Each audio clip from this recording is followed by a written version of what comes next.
Tonight, viewers in Ottawa and the province of Quebec, you'll be at the Forum in Montreal. The Canadians 10-2 under Mario Tremblay. Fresh from a great road trip, host the Ottawa Senators. The rest of the country joins us at Maple Leaf Gardens in Toronto. The Jets and the Leafs set to do battle. Not only is hockey on the forefront tonight, we're getting set for Grey Cup 95 at beautiful Taylor Field in Regina. There you see the conditions now in Saskatchewan, just a dusting of snow, but that's from the other day. It was splendid for the parade today. We'll be following that story as we move along tonight. Lots of predictions on the Baltimore-Calgary Grey Cup, and we'll check in with Dan Kepley and Don Whitman as we move along this evening. The other theme we'll weave in and around the hockey games is Hockey Hall of Fame induction night Monday here in Toronto. 6 men will be given the highest individual honor you can receive, including Hockey Night in Canada's Brian McFarland. Good evening, I'm Ron McLean. There are 2 telecasts to launch our doubleheader Saturday here in Toronto. Keith Tkachuk and the Winnipeg Jets, fresh from a 6-5 win against Chicago, and then last night a 6-3 victory against the New York Rangers. Great goaltending from Habibulin. Nikolai's been in for 10 in a row.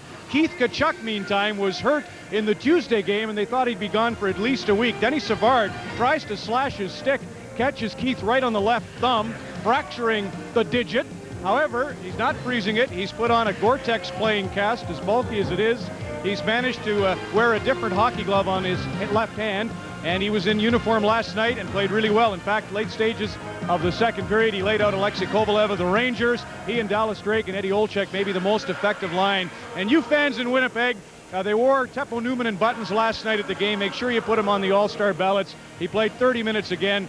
He's been their story of the year. Todd Gill won't play for Toronto. That's the only news there. The Leafs are rolling, having lost just 1 of their last 8 and picked up 4 of a possible 6 points on their recent road trip. Our other game is at the Montreal Forum. The Ottawa Senators are stumbling a bit of late, but as I mentioned in the opening, they've lost of those 6 straight games, 4 of them by just a goal. Their brightest star has been the star of Vostra Frölunda. We saw him last year in Sweden on the Wayne Gretzky Tour. Daniel Alfredsson is second among rookie scorers, 9 goals and 10 assists. Here's what Rick Bowness has to say about Daniel. Well, Daniel Alfredsson reminds me a lot of Thomas Steen, who I coached in Winnipeg as an assistant coach years ago. He's a tremendous competitor who's very highly skilled, and when you combine the two, you usually have a pretty darn good player, and we certainly have that in Daniel Alfredsson. He's been a big-time player for us. He's been a regular goal scorer, regular contributor on the specialty teams, and he's been a tremendous surprise for us. So the Ottawa Senators against the Montreal Canadiens this evening at the Forum. The Habs back home after winning 3 in a row out west, as they continue to be, like Mario Lemieux, the comeback story of the year. 2 games in the NHL this afternoon. The New Jersey Devils, the Stanley Cup champions, at home to the Buffalo Sabres. Donald Audette's wearing the A now since the Bodger trade, and he had a big game. 2 goals and 2 assists. That's the equalizer late stages of the second period from Pat LaFontaine, who celebrates with that big hug. And then Audette with the game-winning goal. A 2-goal performance for Audette, and Dominic Hasek brilliant in goal. The Devils actually outshot the Sabres 47-26, including 13 third-period shots, but they couldn't beat the Dominator. Buffalo wins it 5-4. Philadelphia, meantime, at Hartford. Here's Carl Dykhuis with 1 of 2 goals, and Pat Falloon gets his first point as a Flyer on that goal. So it's 1-0. Featherstone wipes out Eric Lindros, but the knee holds up A-OK, and with Lindros, the Flyers are now 2 in a row. Here's a nice goal for Sean Podine, his 6th of the year from Anatoly Semenov. Philadelphia Flyers 2 straight with 88 back in uniform as they defeat the Hartford Whalers by a score of 4-2 this afternoon. Lindros was his 14th of the year. Game 2 of the Twin Bill tonight. Phil Housley and Joe Sakic, star for Calgary and Colorado. Theron Fleury will line up against Peter Forsberg. The Flames and the Avalanche have found their way along the foothills from Calgary to Denver for the second part of a home-and-home. First up, Games 1 next. Toronto and Winnipeg will be seeing viewers coast to coast, save for Ottawa and the province of Quebec, where you'll see the Canadians and the Senators next on Molson Hockey Night in Canada on CBC.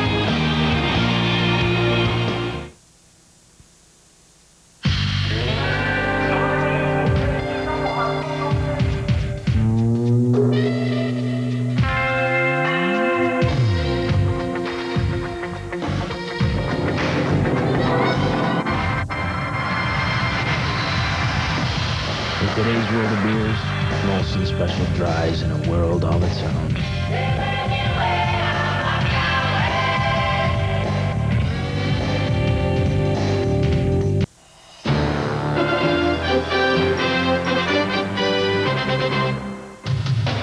Molson Hockey Night in Canada on CBC. Brought to to you by Molson Canadian and by Ford of Canada, makers of the completely redesigned 1996 Ford Taurus. From Maple Leaf Gardens in Toronto, it's the Winnipeg Jets and the Toronto Maple Leafs. Hello again, everybody. I'm Brian McFarland from Maple Leaf Gardens in Toronto with Foster and Bill Hewitt, Ward Cornell, Dave Hodge, Jack Dennett, and a host of others. This is Hockey Night in Canada. Brian, I'll tell you, growing up watching you, and I don't want to date you or anything because I've played old-timers hockey with you, and you're faster than me or any of the kids my age. You remember your first broadcast on Hockey Night in Canada? I do, Ron. It's nice to see you here. I can remember my boss stuck his head in the door back in the 1964-5 era, and he said, Brian, I think you should speak 3 times a period. That'll be a nice balance between you and Bill Hewitt. Can you imagine an edict like that? Yes. Well, Bob Cole gives it to Harry Neal every night, and Harry won't listen, just like you. You did the color commentary. When did you become a host? Oh, I guess about 10 or 12 years later, and I really enjoyed both roles, both here and in Montreal and in Winnipeg. You know, Harold got a little upset with me, Harold Ballard, one night for saying they treated Sittler rather shamefully, so I went to Winnipeg for 4 years, did games there, and then on to Montreal. Everybody always asks, was it your thrill? You were a great hockey player. Was your dream to be in the NHL as a player, or did you ever consider that you'd be a Hockey Night in Canada personality? Well, everybody dreams of becoming a player, and I did that, but I knew when I played against Belleville one day in Quebec, I'd never make it as a pro if there were guys like him around. Yes, I wanted to be a broadcaster, packed everything in a U-Haul, and came up here, and my dream came true, and I hope it will for other boys like me who want to have aspirations to get into broadcasting. Isn't that super? Well, they're waiting, Brian Ice Level. You've got your puck. You and Bill Torrey are going into the Hall of Fame on Monday night. Congratulations on that great distinction. Thank you, Ron. You deserve it. Keep up the good work. There's room for you and Grapes, too, one of these days. How is it you had Peter Puck and I get stuck with a cartoon character? I'll see you later. Okay, we'll get you in with Bob and Harry to do something in the second period. Now let's go to Paul Morris. Ladies and gentlemen, on Monday, the Hockey Hall of Fame will welcome its newest inductees. To assist us tonight in recognizing 2 of hockey's newest legends are 10 honored members of the Hall of Fame. Please welcome Hart Trophy winner with the Montreal Canadiens and 6-time Stanley Cup winner, Bernie Boom Boom Geoffrion.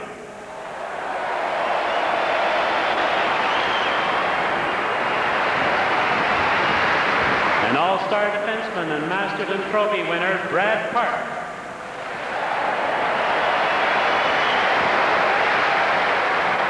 The 5-time Stanley Cup winner, his final one as a member of the Maple Leafs, Marcel Pronovost.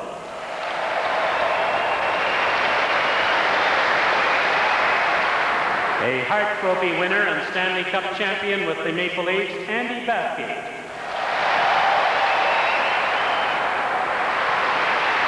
A 6-time All-Star with the Boston Bruins and a member of the 1951 Maple Leaf Stanley Cup winners, Fern Flaman.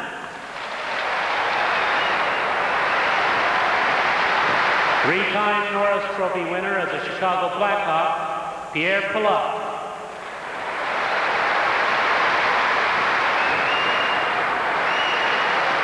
A 3-time Stanley Cup champion with the Montreal Canadiens, Elmer Locke.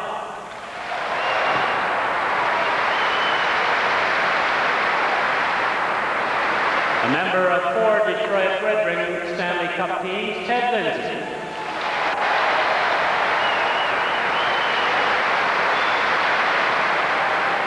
Winner of 2 Stanley Cups with the Montreal Canadiens and 4 with the Maple Leafs, Frank Mahava.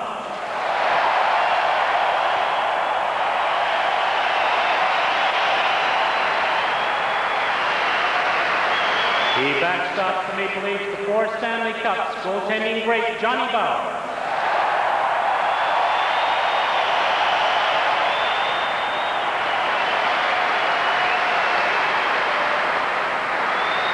The newest inductees include Jack Gatecliff, Dr. Gunther Sabetsky, the late Fred Cook, and Larry Robinson. And joining us this evening is one of hockey's most prolific historians and a former Maple Leaf broadcaster, Brian McFarland.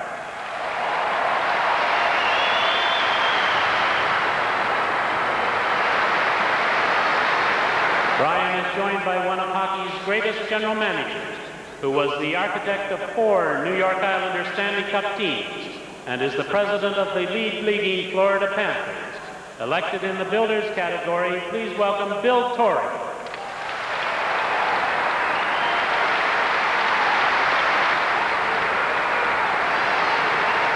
Doug Gilmore, captain of the Maple Leafs, and Chris King, captain of the Winnipeg Jets, will participate in the ceremonial face-off.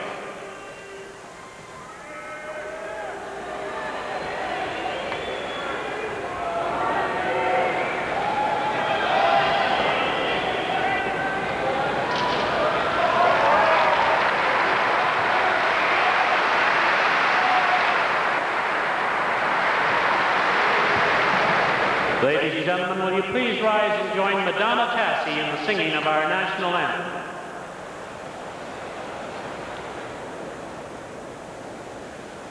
Oh, Canada, our home and native land, true patriot love in all thy sons' command.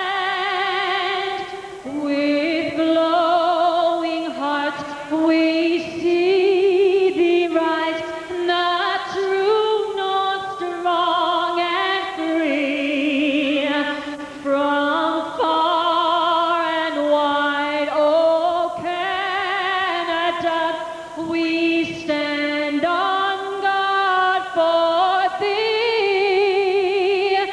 God keep our land glorious and free. Oh, Canada, we stand on guard for thee. Oh, Canada, we stand on guard for thee.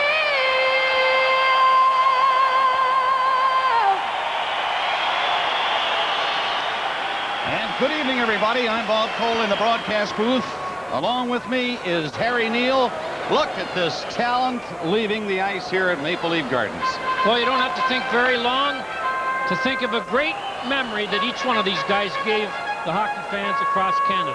And of course, we're so proud that our colleague Brian McFarland will be inducted along with Bill Torrey Monday night into the Hockey Hall of Fame. But this has been a great evening so far here in Maple Leaf Gardens. What a great array of talent yesterday.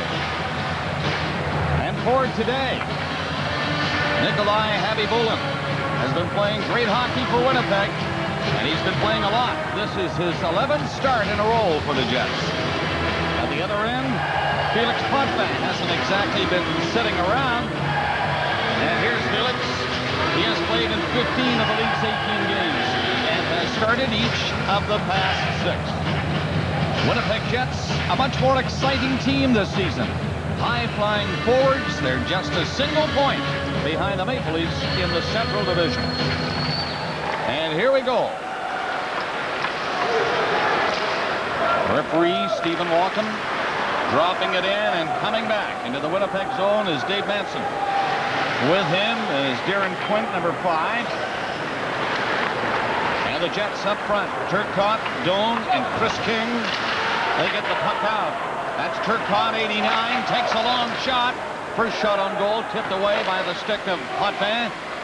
The Leafs starting with Larry Murphy and Martin, the defenseman. This hold comes in. Trying to rip a shot, didn't get much on it. It's cleared away, Momesso and Sundin. The other forwards on there for Toronto. Murphy at the line, stopped it. Likes to attack. Martin, however, was backing up. And now at his own blue line, trying to stop the Winnipeg Jets. He did by putting King offside. Well, the Winnipeg Jets, who are a very dangerous offensive team, and if they have a weakness, it's without the puck. Here are the 6 defensemen they're dressing. Darren Quint, 19 years old, and who's off to a great start in his young NHL career. In the 4 forward lines, Terry Simpson is selected to go with this evening. The Winnipeg Jets played last night in Winnipeg and beat the Rangers 6-3. A tough back-to-back doubleheader Winnipeg Friday, Toronto Saturday. Olczyk, Drake, and Tkachuk for Winnipeg. Maple Leafs, Johnson, number 19, fires it from center ice. Andy Bullen knocked it up on the glass. Still inside the line. The Leafs forechecking well. In back of the goal. Malgunas trying to shoot it off the boards and out. He gets a second crack at it. This time rolled it ahead and inside the Leaf line. Leafs coming back quickly. Yuskevich took a bump. Moved the puck goal. And it rolls out into the center ice area. Gilmore for Toronto. Yuskevich takes it in on the boards and lost it along the boards. Jets trying to clear it again. Just underway here in Toronto. The Leafs on the attack. A backhander by Andrechuk nowhere near the net. At the line, it's stopped by Jamie McCown. He shoots it in. That is Gardner on it quickly, but he lost it. Couldn't hang on to it. Tkachuk, he's alone. Now Olczyk is catching up. He'll get the trailer pass and went behind him.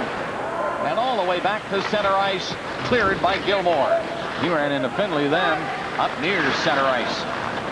No score, 2 minutes gone, first period. Wood had his head down. Lost the puck, so no hit. Long shot in on Potvin, couldn't hang on to the rebound. Cleared back to center ice, so no harm.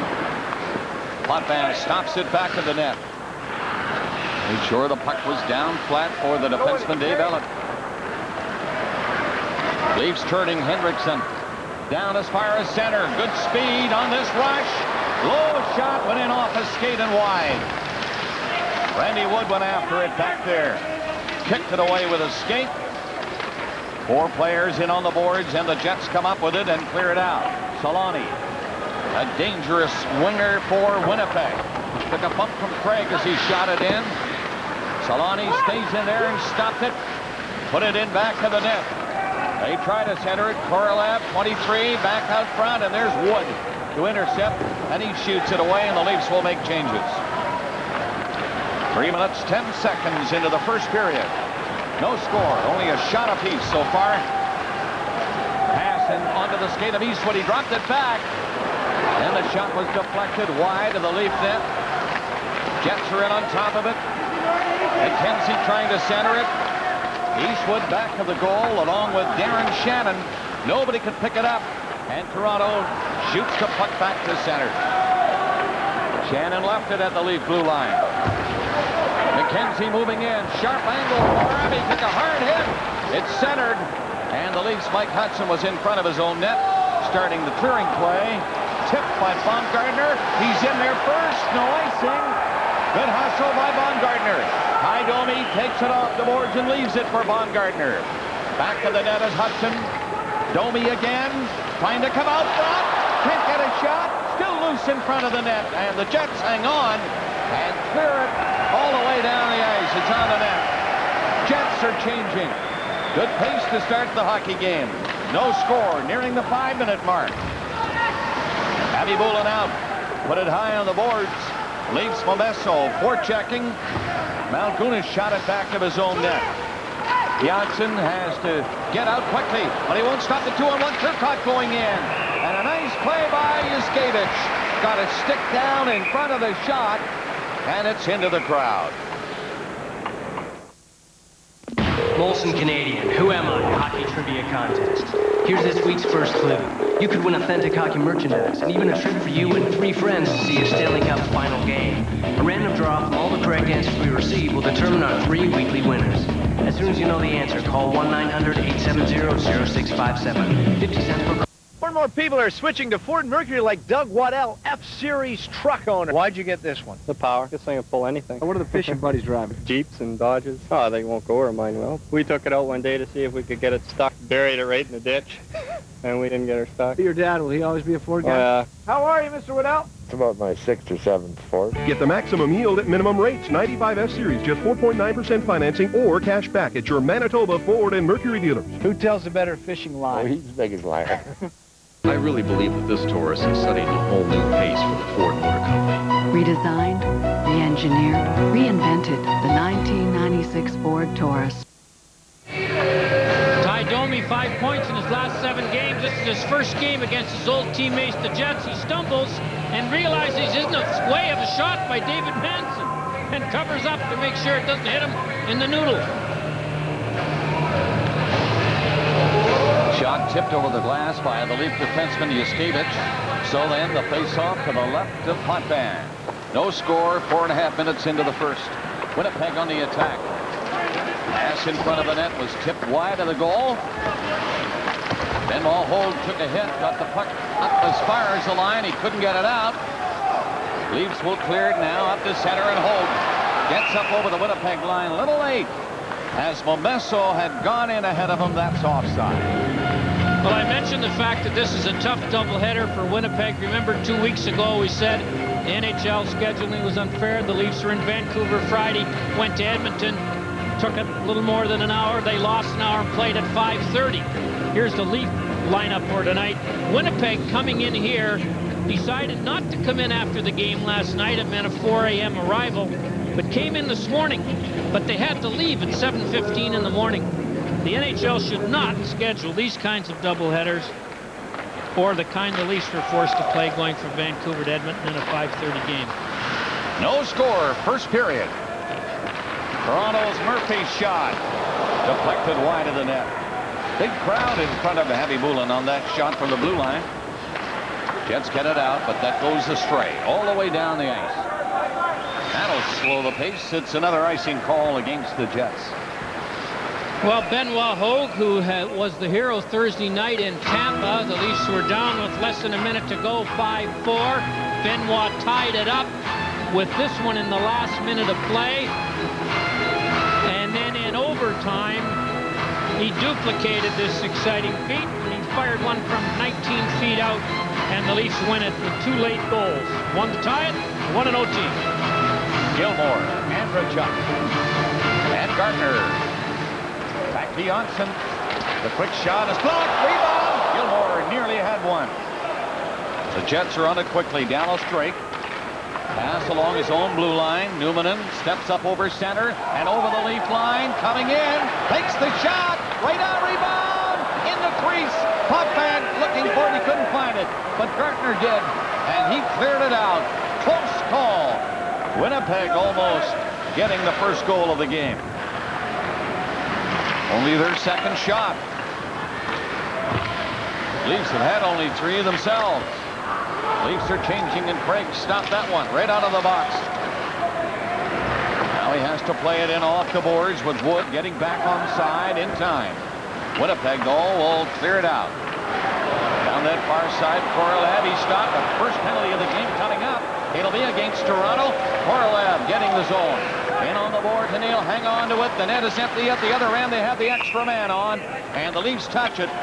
Hendrickson getting control, and the first penalty of the hockey game comes against the Maple Leafs, and here he is, Darby Hendrickson. Well, Hendrickson's had a propensity to get a lot of penalties lately. He had 3 of them, I think, in the game against Tampa. He sat out the 5 previous games and gets another one right here as the elusive Igor Korolev takes a high stick from Hendrickson.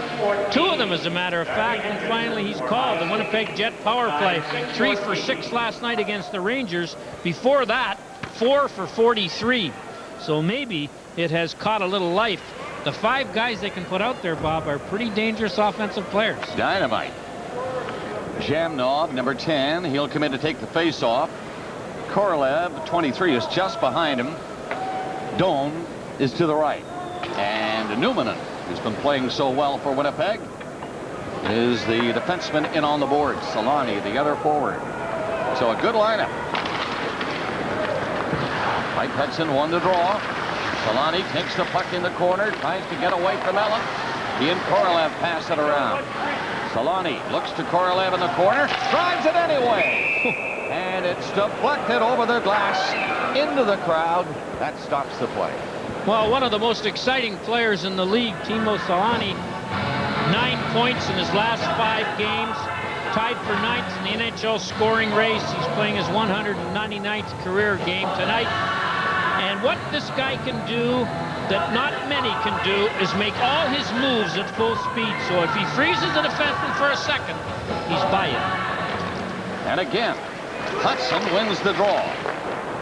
It's a big win for the Leafs as they're killing off the first penalty of the game, and they get the puck all the way down the ice. A minute and a half left in the penalty to Darby Hendrickson. No score, first period. The Jets move out. Korolev takes it over the Leaf line, takes a hit as he does. Made the play in front. Solani has to take it off the boards. Solani waiting. Threw it in across that goal line to the right of Potvin. Solani again. He handles the puck so well. The setup. He gets in front. Potvin is down, and somehow he hangs on to it, and it stays out. Well, the rookie Shane Doan tried to walk out from behind the net. Was nearly successful doing it. 3 points in his last 2 games. And he's one of 3 teenage players on this Winnipeg team. And here he is walking out for the jam play. And you can see Potvin left his right leg against the post and took what looked like was a goal away from young Doan. Still no score. First period. Minute 8 left in the penalty to the Leafs. Hendrickson. Winnipeg controlling the face-off this time. The shot is wide of the net from Quint. Winnipeg on it though, and they keep it inside the line. Boards to the right side. Olczyk backs up a bit, looks at the net, decides to shoot it. Boomed off the left pad of Potvin. And Gilmore shovels along one down the ice. 45 seconds left in the penalty. Gilmore forechecking, bumping his man in the corner. Darren Quint. Now Winnipeg. Manson to Quint. Down the left side, the pass on that wing was intercepted. Call on the offside to the Leaf blue line. Coming up in the second game of the doubleheader tonight, the Calgary Flames visit the Mile High City Denver to play the Avalanche. Well, it proved so far this year that they're the best team in the Western Conference, the Avalanche.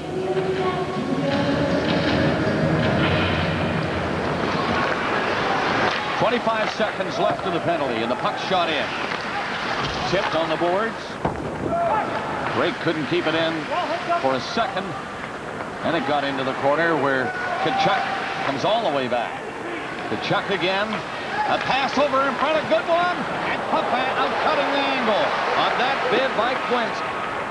Still no score, first period. And the Leafs are going to kill off the penalty now by shooting it down the ice. Hendrickson comes out of the penalty box. We are coming up to the 9-minute mark of the first period. So the Leafs have killed off the first penalty in the game.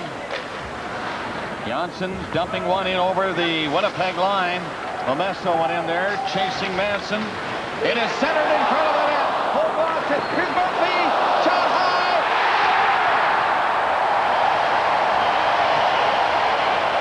The Leafs take the 1-0 lead.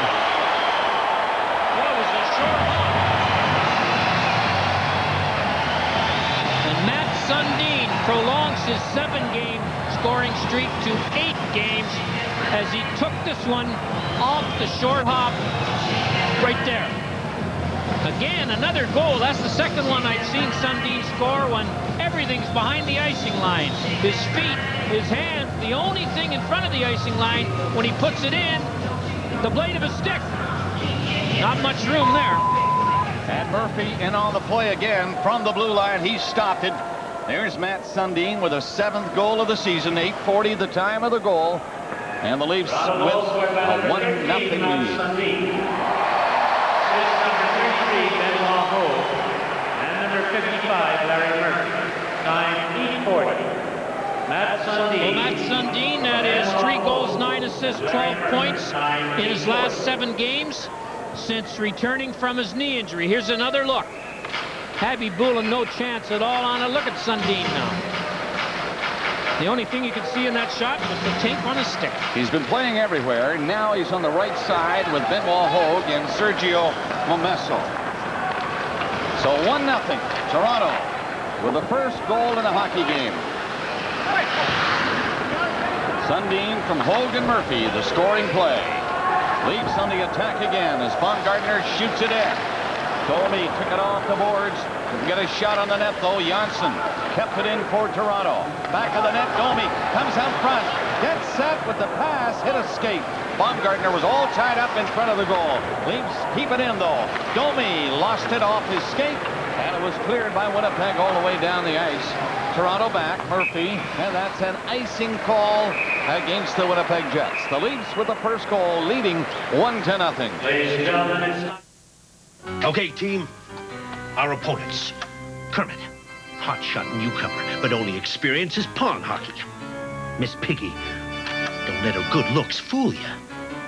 Fozzie, fuzzy exterior, but nerves of steel. Your favorite Muppets are at McDonald's right now for just $3.49, each wearing NHL All-Star jerseys. Collect all 4. Animal. Yes, he is. Pick up your Muppet NHL plush toys today.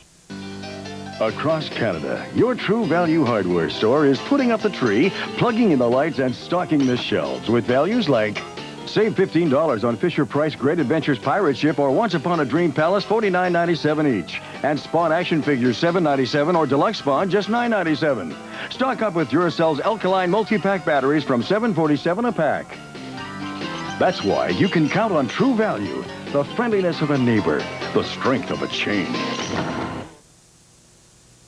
A Canadian tradition. The Calgary Stampeders, the Baltimore Stallions. Who will take home the cup? Coverage begins Sunday at 4 Eastern. It's the Grey Cup, and it's only on CBC Sports.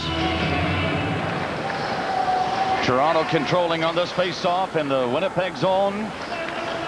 Finley steps to the corner back of his own net and clears it out to center ice, and Martin has to go back. Gets away from King.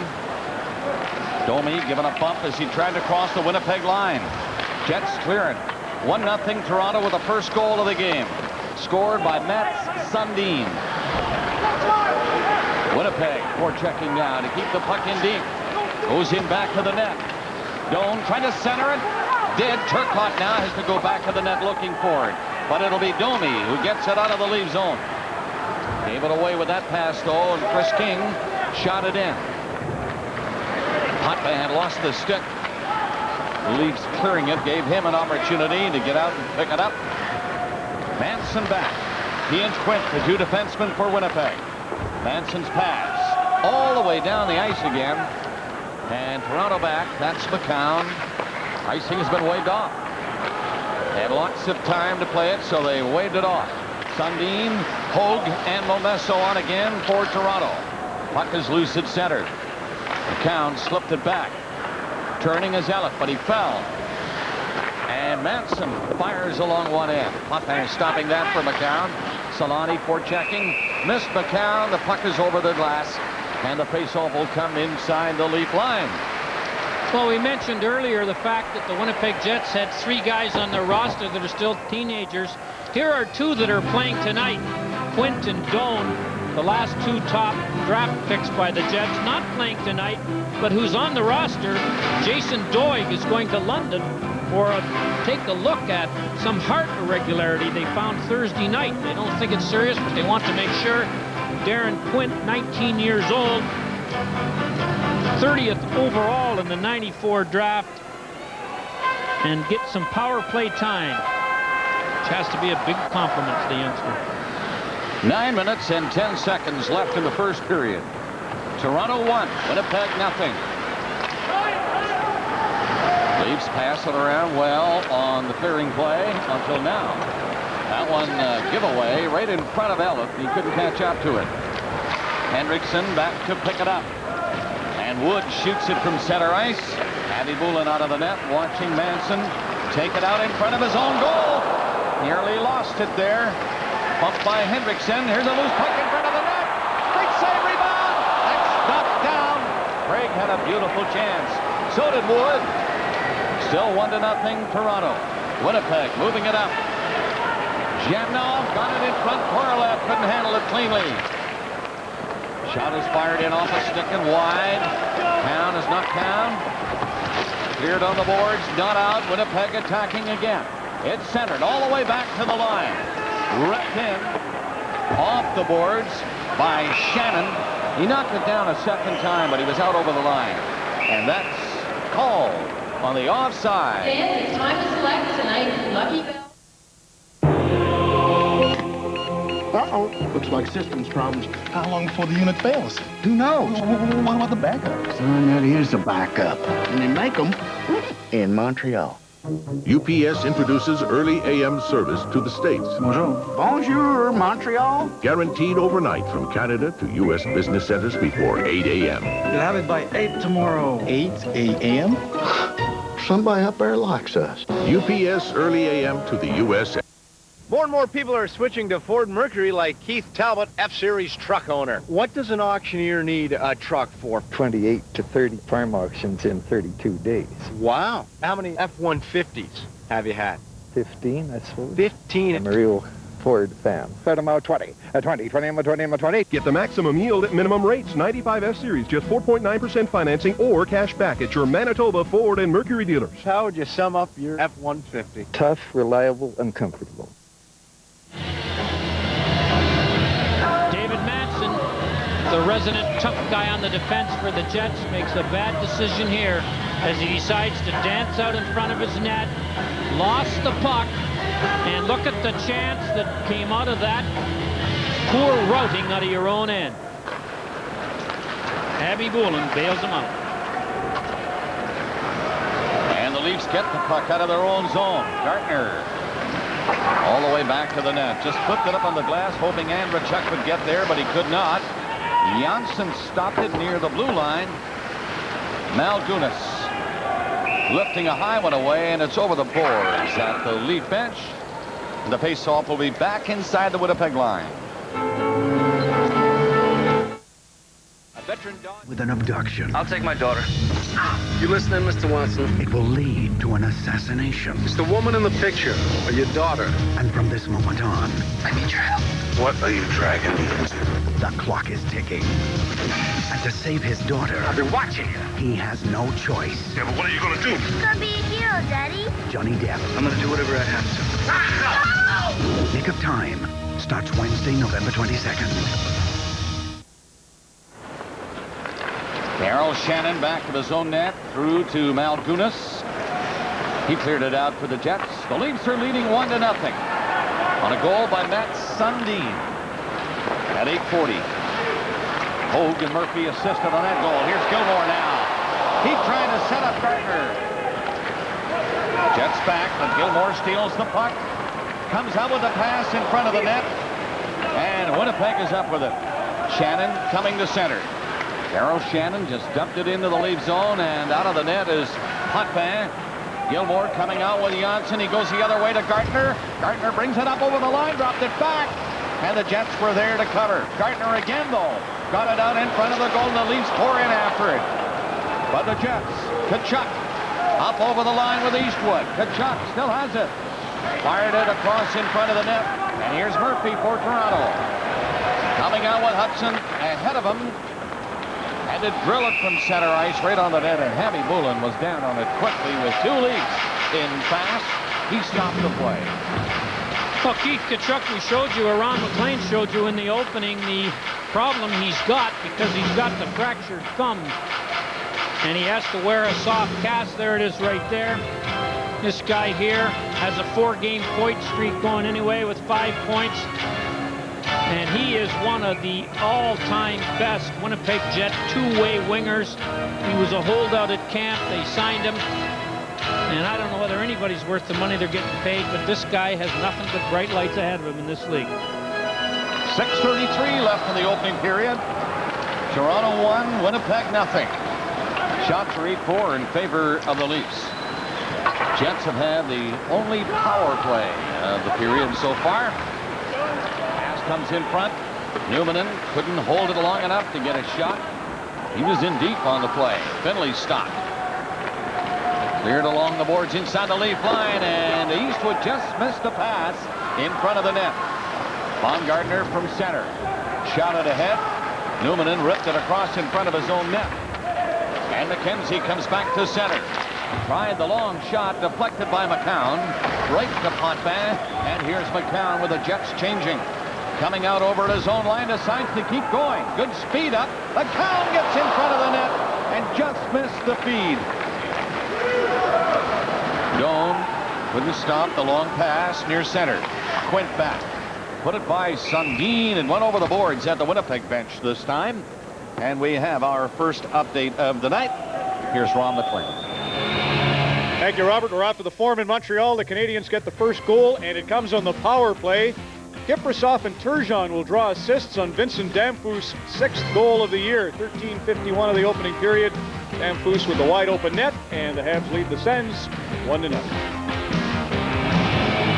Canadians in front again. What else is new? What a stretch. Think of all the years wasted. Mario Tremblay was broadcasting, not coaching. Marvelous. Boy, things were not looking too rosy for Montreal. He took over. Somebody handed him the grenade with the pin out. And so far, he's turned it into a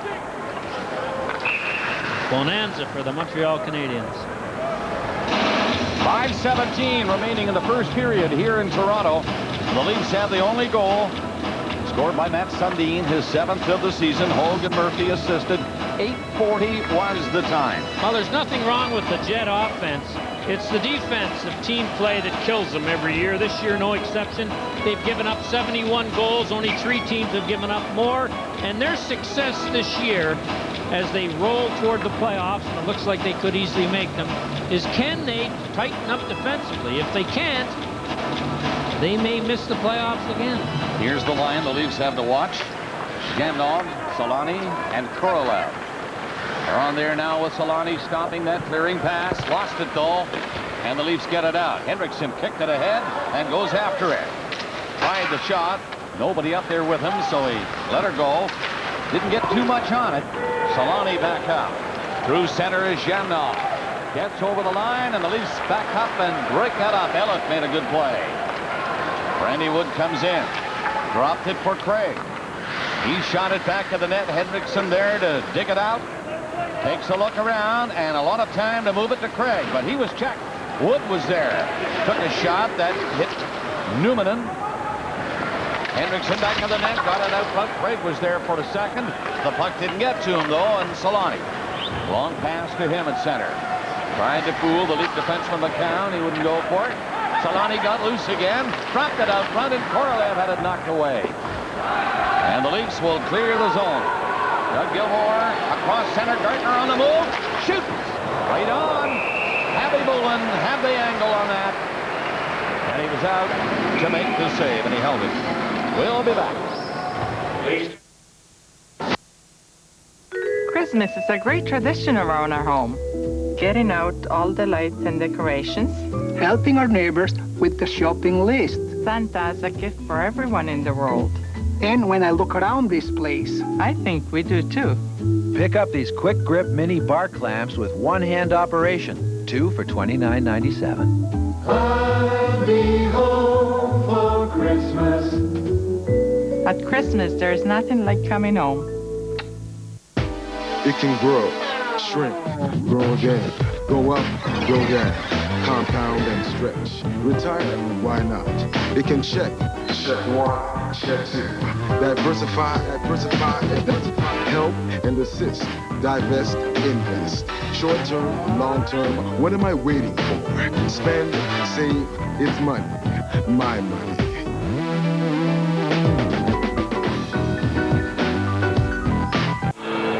Coming up at our first intermission, Don Cherry in the coach's corner. Also, our future look tonight, Brandon Wheat King defender Wade Redden. Leafs are leading in a hockey game 1-0, 4 minutes remaining in this, the first period. Matt Sundin has scored the goal for the Leafs. If you have just joined us, from Hogan Murphy at 8:40. Toronto on the puck, inside the line. Janssen took a hard hit, but put it into Gilmour. He was bumped back to the net by Daryl Shannon. And the Jets having a tough time getting it out. The forechecking Leafs keep it in deep. Gilmour trying to get away from Shannon a second time. Shannon had the stick knocked away by Gilmour. Kicked the puck loose though. Andrechuk was dumped and the Jets are on the move. Kachuk brings it in. Gets in the slot. The shot, a weak one with that bad thumb, and he missed the net. Gilmore back up over the line. Dropped it for Andrechuk. Gilmore giving a bump at the blue line. There's Gartner. Slides it back to the point. Murphy hangs on to it. Now the shot. He nearly caught the far corner with that screen shot. Hattie Bullen appeared to be screened, moved late. And fortunately, the shot was off the net. Leafs back to touch it. That's an icing call against Winnipeg. Here's the second clue in the Molson Canadian Who Am I hockey trivia contest. Keep watching for more clues.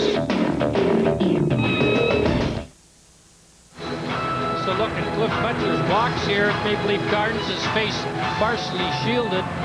Sitting beside Bob Stellick is Bill Torrey. There he is, Bill, who's going into the Hockey Hall of Fame Monday night.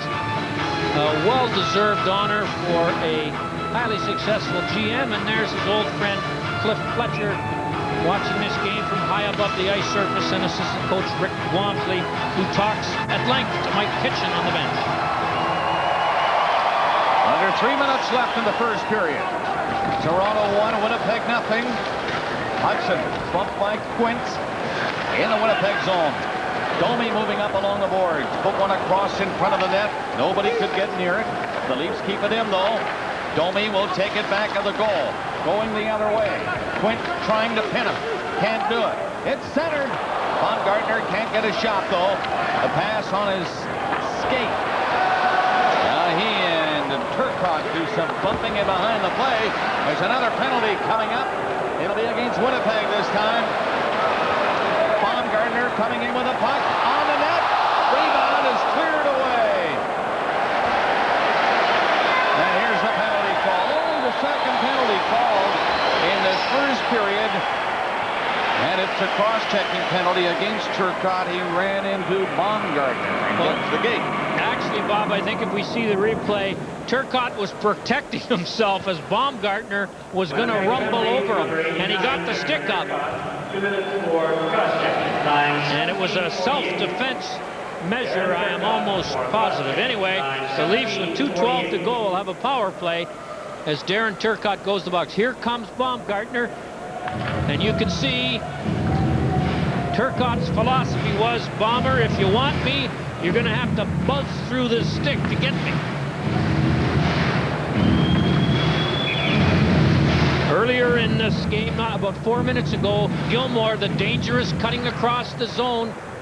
And you can see he just got out of the way of Keith Tkachuk. The Leafs with the man advantage now and winning the face-off. Momesso couldn't move it in time, though. 1-0 Toronto. 2 minutes remaining in the first period. Sundin missed it. Puck got away from him near the blue line. He's on with Murphy, Hogue, Momesso, and they all come up to center ice together. Sundin down on the left side. Sundin dumped it in back to the net. Waiting for it was Manson. Shot on the boards by Drake, but not out. He stays with it. Gets it again and lost it a second time. Sundin slipped the pass back. The shot right into the midsection of Hattie Bullen as he was going down. And the Winnipeg goaltender hangs on to it with 1:15 left in the penalty, a minute 27 in the period. Well, Hattie Bullen, who has 0-2-1 against the Leafs in his short NHL career, was voted the Jet Rookie of the Year last year. And his 8 wins so far this year put him tied for third among the NHL goaltenders with an impressive .904 save percentage. And he's probably giving the Jets the best goaltending they've had in the last 3 or 4 years. Gilmore, Andrechuk, Gartner. Johnson and Murphy are the defensemen. This is Murphy. Shoots it right away. That's blocked. Rebound. Hattie Bullen somehow got down quickly on the short side to stop the bid by Gartner. Now, the Leaf power play is the 3rd best in the National Hockey League coming into tonight's game. Pittsburgh has the best one at the 38% success level. Since 1967, the Montreal Canadiens in 77-78 had a 31% success rate. Murphy gives it to Janssen this time. He and Murphy were close. Murphy's shot. Heavy Bullen looking around, but no problem with that. Again, right into him, and he held his ground and held on to it. Another face-off in the Winnipeg zone. Andrechuk was in on the doorstep. Andrechuk's complaining, I think, when the puck goes to the point that Finley gives him an awful tough time. Jeff Finley. Now, Finley's got a whole Andrechuk stick. See this? Under his arm. See? And Andrechuk can't get his stick to tip it or grab the rebound. Minute 12 left in the period. 1 minute on the power play for the Maple Leafs, who have outshot Winnipeg 13-4, leading 1-0. Janssen and Murphy again. Murphy on the board. You heard it. Janssen played it ahead. Here's a shot. That's knocked down in front. Great setup for Gardner, and I'll tell you, he didn't waste much time pulling the trigger, but he couldn't score. 45 seconds left in the period. Janssen, the defenseman, moved to center and gave it to Gilmore on the move. Gilmore had to shoot it off the boards back to the net, and there goes Gardner again with Andrechuk taking it off the boards on the other side. Trying to get it back is Andrechuk with the pass off Gilmore. Right in front was Gardner, and the Jets clear it out and down the ice. 8 seconds left in the penalty to Turcotte. 10 seconds left in the period. Murphy's long shot in. That's wide of the net. Kept him on the count. Tip and raised the goalpost. Leaps in there again. And the Jets pick it up and clear it out. Shots 14-4 in favor of Toronto. Sundin has the only goal of the first period from Hogue and Murphy at 8:40. Coming up, Don Cherry in the coach's corner.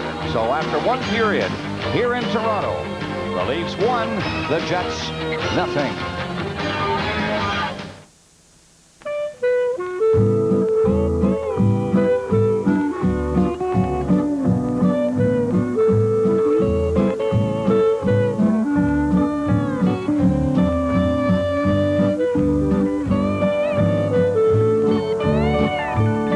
Everybody's changing. Can a bank? Well, these old shoes got a long, long way. When the sun goes down. Yes! Want to catch great sports action? Go to Future Shop. See the top brands in audio, video, appliances, computers, and TVs. Plus, they'll beat any authorized dealer's advertised price, guaranteed. Check out this RCA 52-inch rear projection TV with surround sound and advanced picture-in-picture for only $27.99. And you can really stretch your budget with their no-interest plans. So when you're watching your favorite team, give them room to play. There are no prizes for making someone smile. No tributes for unlocking life's little mysteries. But to the men who give their best every day, we give our best. Gillette Sensor XL. Spring-mounted twin blades that adjust to your face, and soft, flexible microfins that set up your beard, and Gillette Series Aftershave Conditioner to moisturize your skin. Sensor XL for the closest, most comfortable shave ever. Gillette, the best a man can get. We're not going to rob the money train. Why not? Because we're cops. It carries every penny paid by every passenger in the New York City subway system. The money train has been stolen. Charlie is going down, and you are the only family he's got. This November, get on or get out of the way. Money Train. At theaters Wednesday. Relax.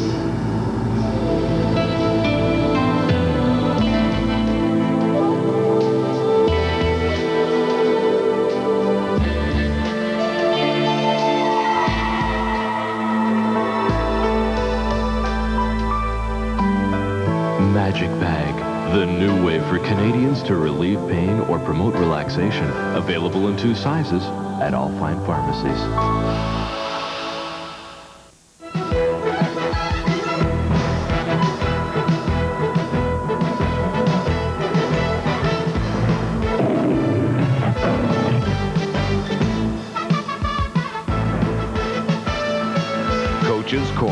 with Don Cherry. Brought to you by Canadian Airlines. Going to the ends of the earth to make a difference. And then going further. When you own a business, you must forge ahead. Chart new opportunities. Go where others have only dreamed. We're the #1 Canadian airline to Asia for all these reasons.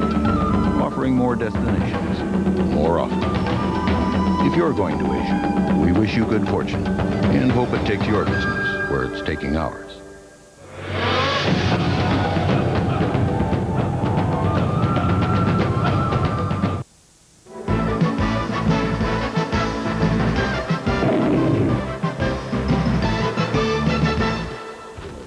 Take this out. What do you got? Bugs Bunny. Last week you had a beautiful olive suit or whatever color it was. This week you're wearing the same outfit I'm wearing. This is crushed velvet, please. It's not the same as that.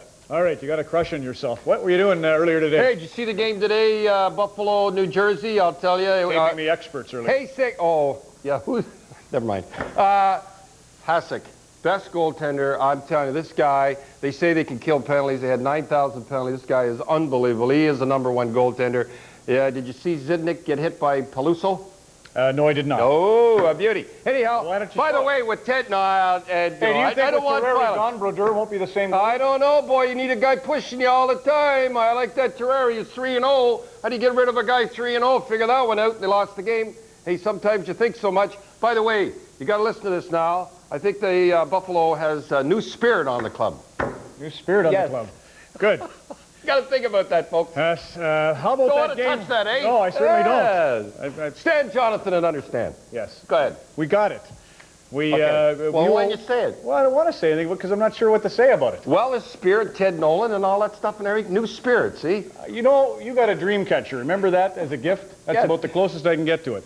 What'd you see last night? What I see last night, I tell you, I love Brian Marchment, by the way, now, and I know you're going to say, oh, yeah, you run him down and everything. Last night, Sutton gets creamed by McCarty. He come right over, and when you take on McCarty, look out, you better be ready. Fought him to a draw. Pretty good guy. Brian Marchment's okay in my book. And I felt so bad in that game. Jason Arnott, Marchment got hit by Dino Ciccarelli, little chop. Jason goes after Dino, and he gets the two. They get the time just at the end of that. I'm not getting into the penalties. I mean, it's afternoon, 2,000 penalties again. Let's go. I got Mario Lemieux. Why aren't you going to show the Yzerman goal? Wait a minute. I got Mario Lemieux, but first of all, I want to show something about Stevie Yzerman. You people in Detroit should be ashamed of yourself. They're always going to trade him. This guy is a superstar of superstar. He gets injured, and I love him too. I love guys that come back from injuries and play hard. Watch this goal set up by Super Hands, Paul Coffey. Go ahead now. He comes off the bench too, by the way. Now watch him now. He shifts it over there nice. Now watch it. Goes in the air. Stevie the Wonder, and he plunks her home. I love to show those goals. I'm not a fight guy all the time. And now we have one coming up there. That's pretty good, eh? Now we got one coming up of Mario Lemieux, okay? First of all, it's a goal. What do you tell you about Yager last night? He got hit at his blue line, goes down the other end, gets a scoring chance, comes all the way back, steals the puck, sets up the second goal of the game. Get a haircut. That's all I got to say. Get his married. Anyhow, Mario's not a bad guy. He used to be a floater. He's not now. When you see this goal coming up, boy, I tell you, sometimes it looks like a man playing with boys. Let's see it right now. Watch this one now. Grabs the pass. Look at this guy. He's supposed to be sick and hurt back. Look at this here. Watch the little deke to the right. Comes back and tucks her home. But where you see the one back in the net, you know, you don't see this. You don't see him too often. Eh? Somehow we don't do Pittsburgh. Watch this now. Somebody's grabbing a hold of him here. They got him pulled down. He turns here. Watch him put it right out in front to Dave Roach from Lindsay. Watch it here. Puts it right in his first goal. Mario Lemieux. Not a bad hockey player. And how about Wayne Gretzky? Second in scoring and second in plus points? Minus. Yeah, 6 against the Islanders. Those new skates. Don, how come Mario didn't play last night against Washington? He's just resting, of course, but all the #1 players seem to be out with injuries at various times. How come? All right. Bob McKenzie had a headline in the paper, injuries at a crisis. I mean, you mentioned, what, it was 11 last week. Yeah. 11 superstars. Almost, you forgot to put Blake in there, too. I counted today. It was funny. The injury list was out. There's 80 guys out right now, or either coming back from an injury or going out. 80 guys. And I'm going to tell you a little bedtime story, okay? Good. All right. Once upon a time, there was a jungle.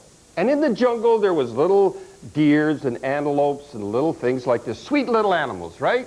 Then you had the hyenas and the jackals, but up above you had the tiger. And he kept the hyenas in check, and everything was in check, and everybody was happy. The balance of nature was beautiful. Then some do-gooders come in, said, these tigers are too tough. We got to eliminate these tigers. So they killed the tigers, got rid of them and all. Then the yellow jackals come in and cleaned out the deer and everything like that, and then the forest was gone. What we have now in 1987, when the instigator rule came in, and a little guy that owned a little white dog that dressed sharp said, you're going to see injuries to the superstars and the stars like you've never said. I said that, 87, right off the bat. That's what I said. Now, what happens now, we used to have Bouchard taking care of Lafleur. We used to have Bossy, we had Gillis. And we had the best of all, Samico with Gretzky. In fact, all you people out there used to say there was a rule that you couldn't hit Gretzky. It wasn't that, it was Samico. So what happens? Now some Gil Stein come in with the governors. It was Gil Stein in 1987, not these guys here. He puts in the instigator rule. Now you cannot protect the superstar. For instance, when Burry was knocked, mugged back of the net, not one guy from Vancouver went over and said, gee, Mr. Smith, I don't think you should have done that. And Pat Quinn said the next day, in the old days, somebody would have taken care of him. So that's the story. We have superstars getting injured. Marchment went out last night and helped out. Yeah, and he got an extra minute. Yeah, you got two for That's pulling right. hair, though. That's right. Well, that's the thing. And he didn't get thrown out. That was because Andy Von Helleman is a pretty good guy and left him in because Andy's one of the old guys, not like the new guys going in. He'd be gone right now. And everybody says, well, they did it, Gil Stein, with good intentions. The road to hell is paved with good intentions. My thanks to Marlon Perkins in this episode of Wild Kingdom. True. Laughing matter to me, but then no, I'm a hyena. You're one of those hyenas. Right. Oh, yeah, you want to make a prediction on the Grey Cup? Stanford Calgary. Good. Calgary. Don Cherry in the Coach's Corner. Absolutely. On Molson Hockey Night in Canada on CBC. Come on, Flutie. Coach's Corner on CBC. Brought to you by Canadian Airlines. Going to the ends of the earth to make a difference. And then going further. Across Canada, your True Value hardware store is putting up the tree, plugging in the lights, and stocking the shelves with values like save $20 on Tefal's family-size deep fryer with safety cool wall and locking lid, just $79.97. Bake full-size loaves in Black & Decker's large 1.5-pound capacity bread maker, now $189.97. That's why you can count on True Value, the friendliness of a neighbor, the strength of a chain. From the sport venues of the world. Y'all ready for this? These are power plays. Sports anthems that rock the world. Hits that inspire champions.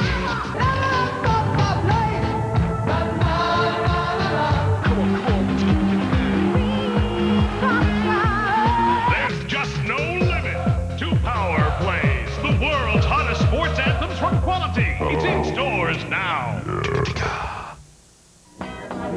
Can I get some milk, please? She got the last one. Excuse me, I'll be right back, okay? We need two specials. All right, let's not take half of the thing, huh? You become sweet taste in my mouth. Ooh. And I know you're gonna. Oh, yeah. Hi, sweet. Got milk? Check, please. When you buy or sell a home, you can place full confidence in any of these Delbro representatives. Each is a trusted professional with the integrity and knowledge to serve you better. The people at Delbro work together, so each has access to fully reliable information and more opportunities. Dedicated, understanding, responsive. They are the pride of Manitoba. Delbro Real Estate. This is fine print. Its natural habitat is down at the bottom of an ad, often one promising you tremendous savings on long distance. It hides there in the desperate hope that it won't be noticed. Because if you did notice it, you'd realize that the savings being promised might not be as big as they seem, and that you can get competitive savings from MTS. Funny how with all that type, they managed to forget that. The year was 1956. Nothing will change until you organize. A struggle for players' rights. But you're gonna finish with the NHL. I'm gonna smash him. Net worth. The owners had dropped the gloves on you. Why aren't you swinging? A CBC television event, November 26th.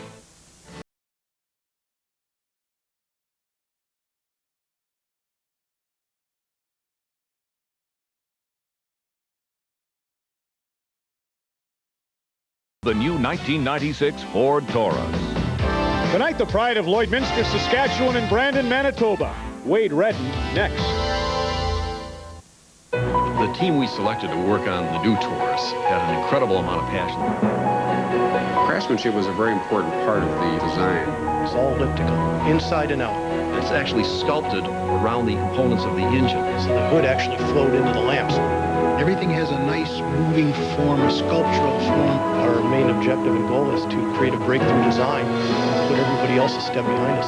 Redesigned, re-engineered, reinvented, the 1996 Ford Taurus.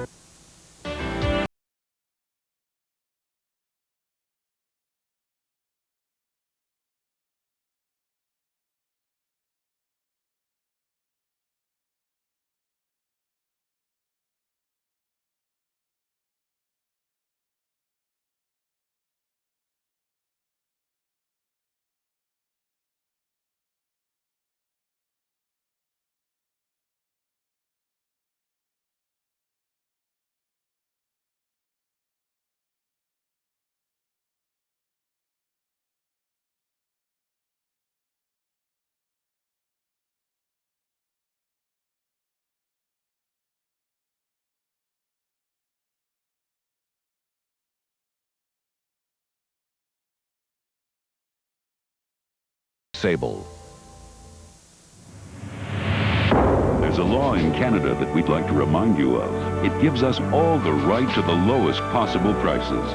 It was written by Zellers, and today it is more meaningful and powerful than ever before. Here's proof.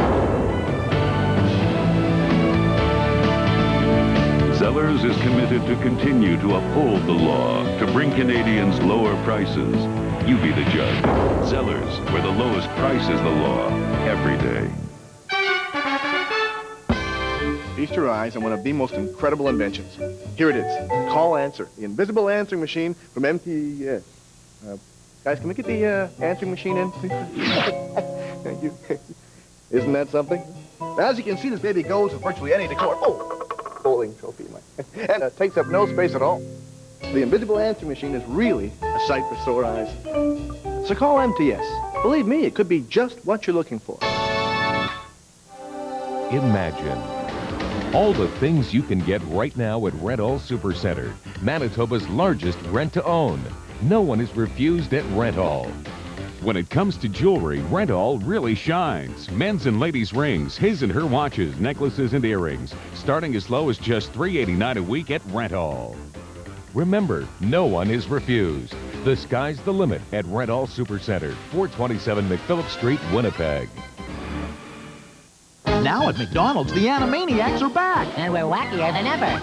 We really shouldn't be such strangers. That's right. Let me extend my greeting. Now you can get a break and your kids get their favorite characters with the Animaniacs Cheeseburger Happy Meal for just $2.79. You can bend them, push them, squish them, or stretch them. Wait a minute. Is that in our contract? One with each $2.79 cheeseburger Happy Meal you buy. I'm stuffed. I couldn't eat another cheeseburger. Now that's a stretch. You had your break today.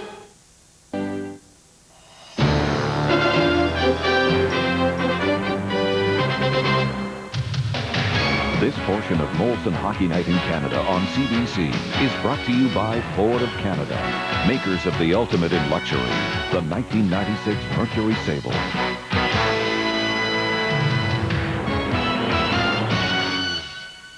We have an old friend with us tonight, Dan Kelly, formerly with Hockey Night in Canada, now the voice of the St. Louis Blues, and also doing a great job on CBS. Dan, I really mean that.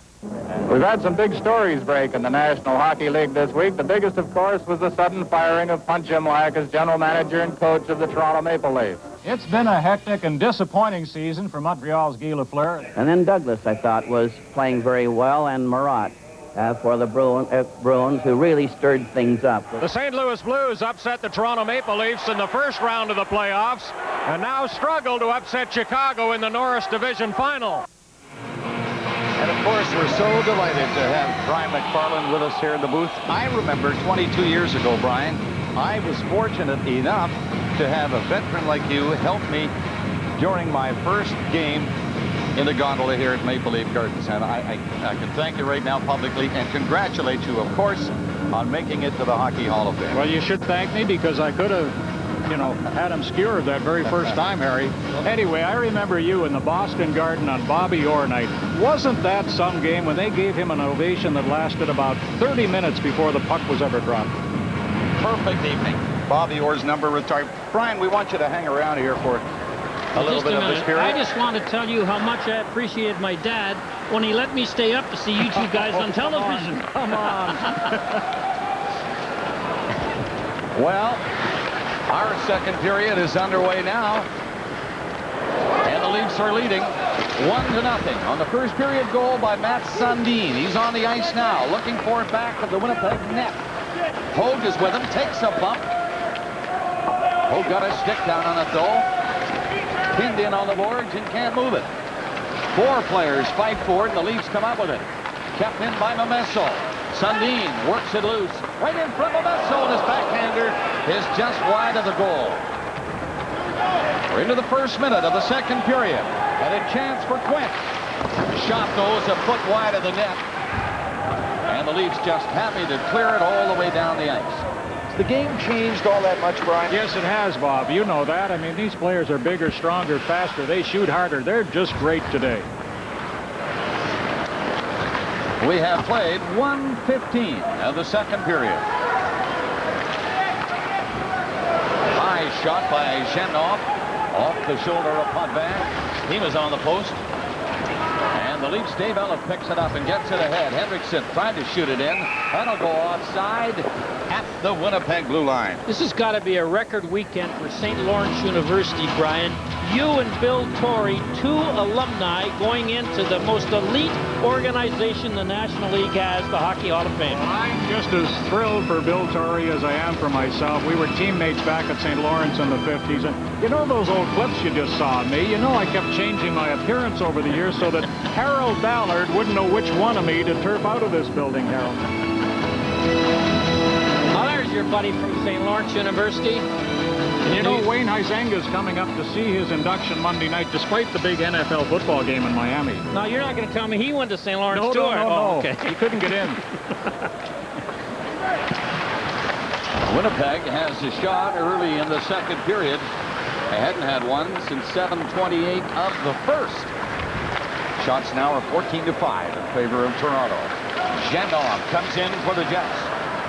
Can't get through the Leaf defense, though. Solani poked it in front. And Potvin had to get over quickly to the far side, but they can pass it around very quickly. And Korolev was set up for a goal.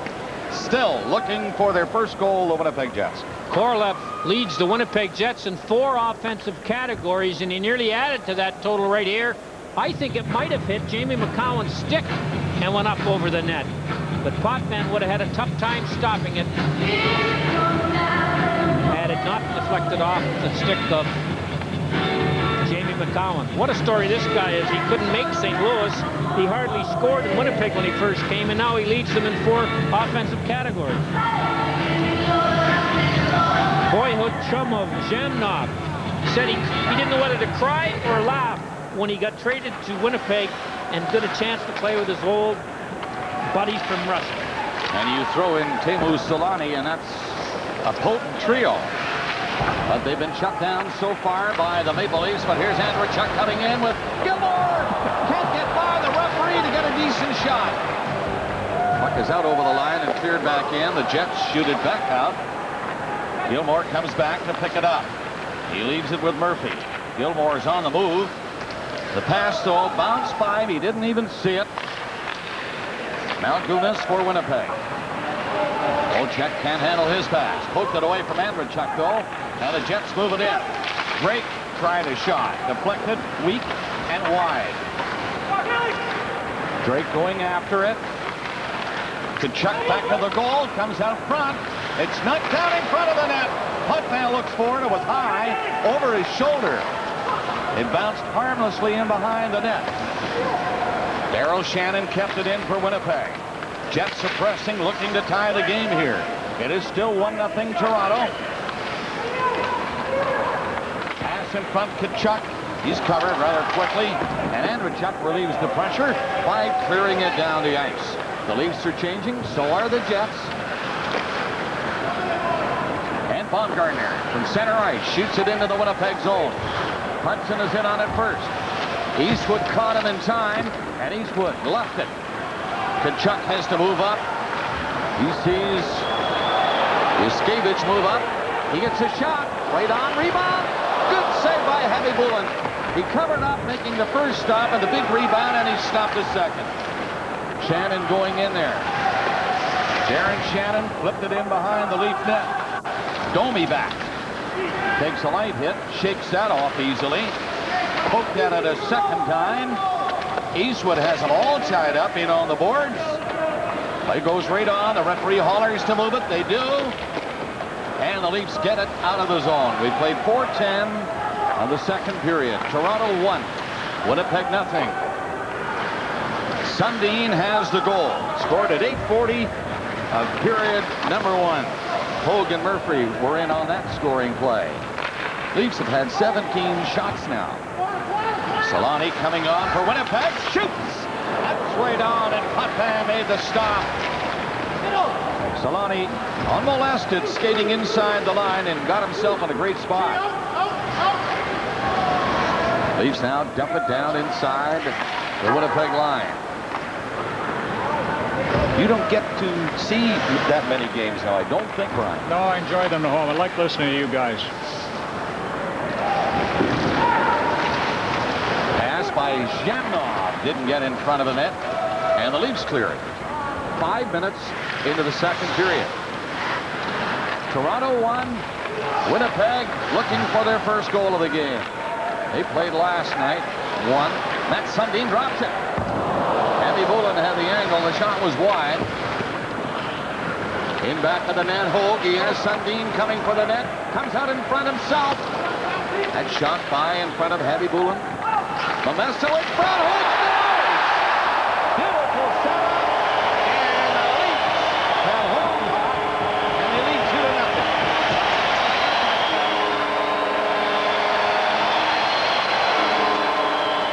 Well, he's on a hot streak, isn't he? That's 3 goals in 2 games for Hogue. He goes to the net with a stick on the ice, fights off the Winnipeg checker, and puts it by Heavy Bullen. And you can see that Jeff Finley couldn't handle Hogue and tripped him, but it was too late. So Benoit Hogue, who started slowly as a Toronto Maple Leaf after coming over from the Islanders, is starting to get the engines going. And maybe that shift to center ice got him skating, because he wasn't skating, and that's his principally major skill. That's his 5th goal of the season. From Momesso and Sundin. 5:24 the time. And we'll be back.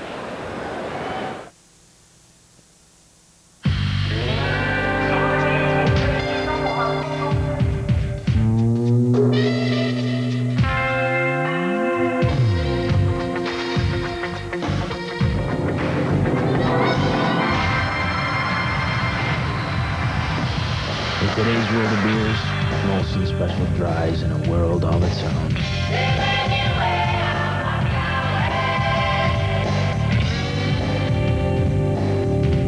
Hey, we're just going to admire the lines of this Nissan Maxima. Changed my mind. The Maxima received the highest approval rating from owners the CAA has ever seen. It's got 190 horsepower V6 and multi-link beam suspension. For great handling and safety.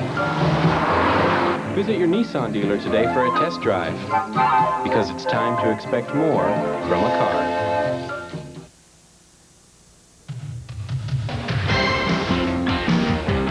At the Forum in Montreal, there have been a couple of goals as described by the man Brian McFarland hired, Dick Irvin Jr. Here's the 2-0 goal for Montreal. Brisebois from Brashear and Koivu, and Lyle Odeline has just scored. It's now 3-0. The Canadians lead the Senators. Malkunis' shot from the blue line. A weak one. Papa had little difficulty. That's something we like to do. We're very proud of that, Brian. We can jump around the country and show highlights. Ron is watching. I want to talk about that in a second. Okay. Potvin, no problem again. This long shot from the center ice. We have hit the 6-minute mark of the second period. Toronto now leading 2-0. Hold from Momesso and Sundin. 5:24, the second goal. So Matt Sundin in on both.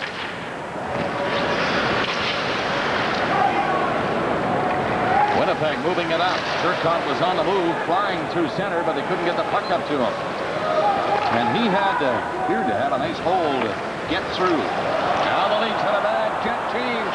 Janssen comes into the slot. Is Gartner had to take it on the backhand and couldn't turn around with it in time for a shot. Darren Shannon fired it in. Comes back to the net to pick it up. Sidestepping Murphy. Shannon has it on a skate. Left it there for McKenzie. He and McKenzie get it off the boards. Now Murphy stays with it. Darren Shannon again with McKenzie. To Shannon back to the goal.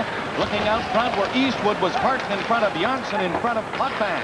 And there he is, but he can't reach it. And the Leafs dump it away down the ice. 2-0 Toronto. The Leafs caught on a change now. Shannon in with a setup. And the pass was too high. And deflected over the glass to the left of Potvin, stopping the play. Please turn to the center record man on page 8. Gee, where is that light switch? Whoops, sorry. Oh, hold the china cabinet. Nice dog. Whoa, whoa. In the dark about buying a new car? See the light at your Mazda dealer's 95 clear out. Enjoy great deals like this Mazda 626 Kronos DX with automatic transmission for only $17,995. Or lease for just $312 a month. But better hurry. Larry, is that you? No, Donna, it's Peter. My name's Nancy. There's one place that has everything you want to say this Christmas. Sears. The one place that has all the bright ideas you'll need. Gifts they're gonna love at savings you're gonna love. Save 50% on these cuddly soft dolls. Bet you know someone who'll love one. Save memories and $100 with Sharp's camcorder. Features 3-inch color view screen. And if you don't guess right, Sears gift guarantee will make it right. So this year, be bright. Start this Christmas at Sears. Expect more from Sears. Montreal Canadiens are on some kind of a mission. Here's the 4-0 goal. 3 goals, 5:08 apart. It's the 6th on the year for Saku Koivu as he beats Donnie Beaupre, and the Habs leads now 4-0. So the Habs continue to have a hot hand. Potvin steers one away, and the Leafs take it out of the zone quickly. Ho gets up over the line with Sundin in there with him. Can't get the puck into Matt Sundin, and the Jets were back. Newman back of the goal. Sundin chased him. Finley hooked a high one as far as the line and batted down. And a shot in back of the net. Out the other side for Newman and Tkachuk. Pass off the stick. Harmless at the Maple Leaf line. Yaskevich sidestepping a hit from Drake. Comes up along the board. Sharp angle to set up. Heavy bullet went down. And here's another shot. This one off the leg and wide of the net. Newman for Winnipeg. Toronto 2, Winnipeg no score. Leafs are changing. Sundin nearly got caught on that change. The Jets come in. The pass behind. Tkachuk slapped in back of the net. Olczyk picks it up. Picks up a hit from Momesso. And the Leafs will bring it out. Henriksen. He skates to center. Up over the Winnipeg line. He has Craig going for the net. And the puck sliced in back of the goal for Craig. He's bumped in on the boards by Quint. Stays with it. Craig takes it off the boards, but can't make the play with it. Solani back up to center, and he ripped it in. All of them back for Zhamnov, and here's Solani to Zhamnov. He was covered by McCown in front of the net. Couldn't get his shot. Ron McLean watching that other game in the Forum. The Canadians hot again tonight. He'll keep us posted.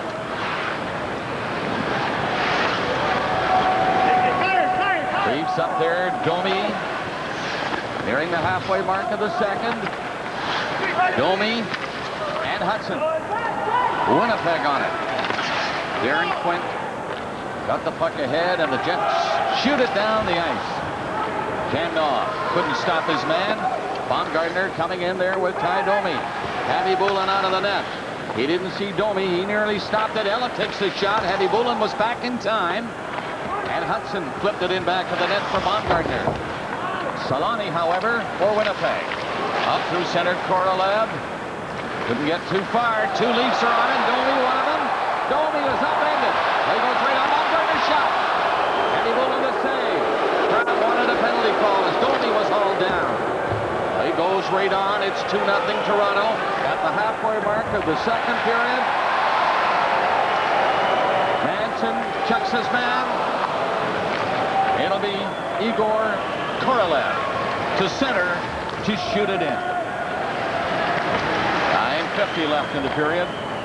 Skavage just tipped it up across center ice. Gardner with Andrechuk and Gilmore. They roll it in again. King got back for Winnipeg. And the Jets are going to move it out. A little bit too far at center ice. The play stopped. The Winnipeg penalty being called. Andrechuk was upended. Bob and Harry, you talk about the changes in the game, and in our telecast, I marvel at the telecast today. When I broke in, Harry, it was all black and white, remember? And when we brought instant replays in, everybody could not believe it. And then we could bring in highlights from the Montreal Forum. They could not believe that either. But that was in an era when hockey players made $10,000 or $12,000 a year. The seventh best goalie was in the American League. There were no names in the back of the jerseys. 6 teams, no thought of expansion. Nobody ever thought the Soviets would be playing Canada in 1972. Well, I remember my dad talking about job longevity. He said the best job security is to be worth more than you're paid. What a tough assignment that is in the National Hockey League now, when the average salary is $730,000 a year.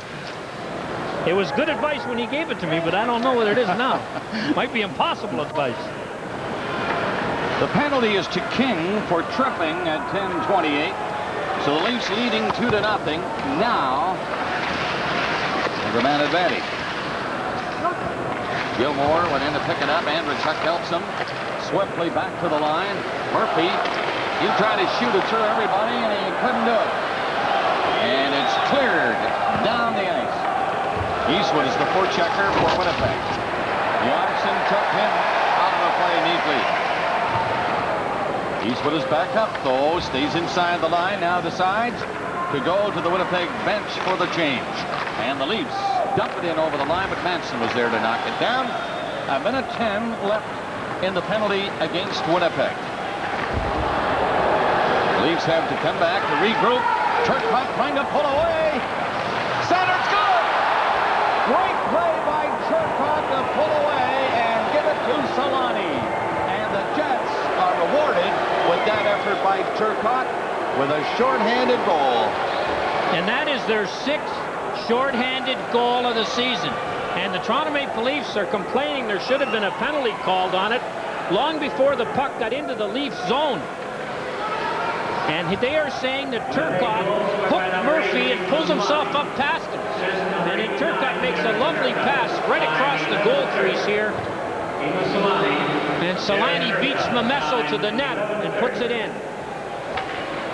Here's Solani going stick down. Don't lift your stick up. And he made no mistake when he got it out, racing Ellett and Momesso for the shorthanded goal. Solani, his 10th of the season from Turcotte at 11:30. The scoring play for Winnipeg, so they're on the board and have cut the Leaf lead by 1. It's 2-1 now, Toronto. 45 seconds left on the Leaf power play. They dump it in. It's hooked away by Jeff Finley, all the way down to Potvin. Skavage back and takes his time moving it. 30 seconds to go on the penalty to King of the Winnipeg Jets. Sundin tried to get away from somebody to get in there. He was grabbed from behind. Did get in. Happy Bullen was out of the net. Hogue takes it. Left it for Momesso and Sundin. Sundin around the goal. Tried to reach away from Finley, but he pinned him. Finley doing a good job on Sundin. Now Sundin gets loose again. Finley chased him. It is Hogue picking it up on the other side. Penalty is over now, and here's Allen. And his shot will go into the crowd off his stick. 7:27 remaining in the second period. 2-1. Leafs are leading.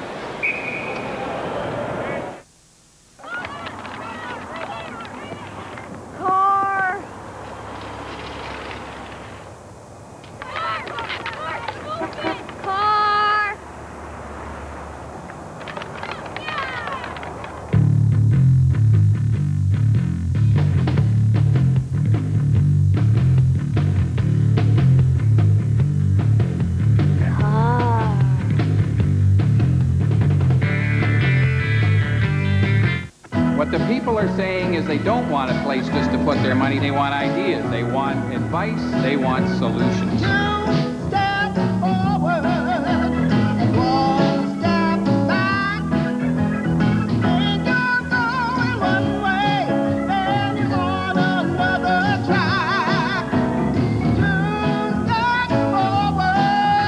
Everybody is learning. Can a bank?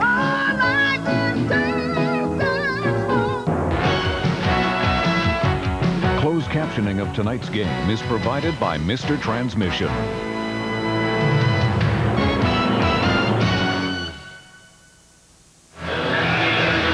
Great opening for tonight's hockey game with Hall of Famers here at Maple Leaf Gardens.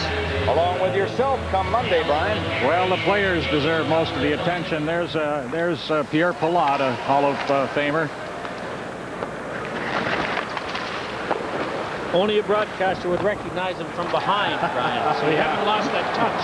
Gagnon is in and drilled a high one over the net. Close call by the Winnipeg Jets. Teams are at full strength right here with 7 minutes left in the second period.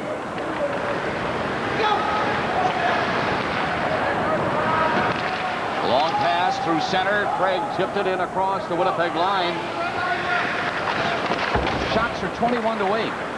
The Leafs have 2 goals. The Jets 1. And the Jets are in again.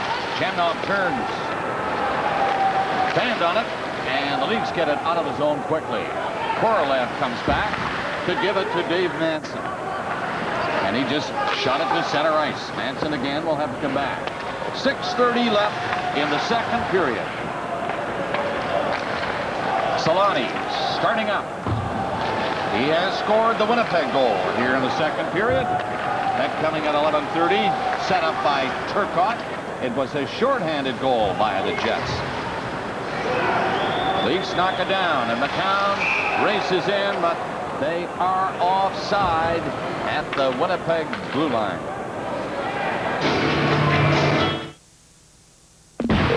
Here's the third clue in the Molson Canadian Who Am I Hockey Trivia Contest. Keep watching for one more clue. So, Brian, you are joining some famous, great broadcasters who have worked in Hockey Night in Canada and have made it to the Hockey Hall of Fame. And as we said earlier, we are delighted that you're going there Monday. Well, there's room on that list for 2 or 3 more, and 2 of them are right in this booth tonight, and a couple more in the studio. And you know, one of our guys, Bob Goldham, should be considered in the player category. Don't you agree, Harry? Well, I sure remember him being a stalwart on the defense for the Toronto Maple Leafs for years. But, you know, as a player, well, as a broadcaster too, but as a player, I mean, what competition to get into the Hockey Hall of Fame.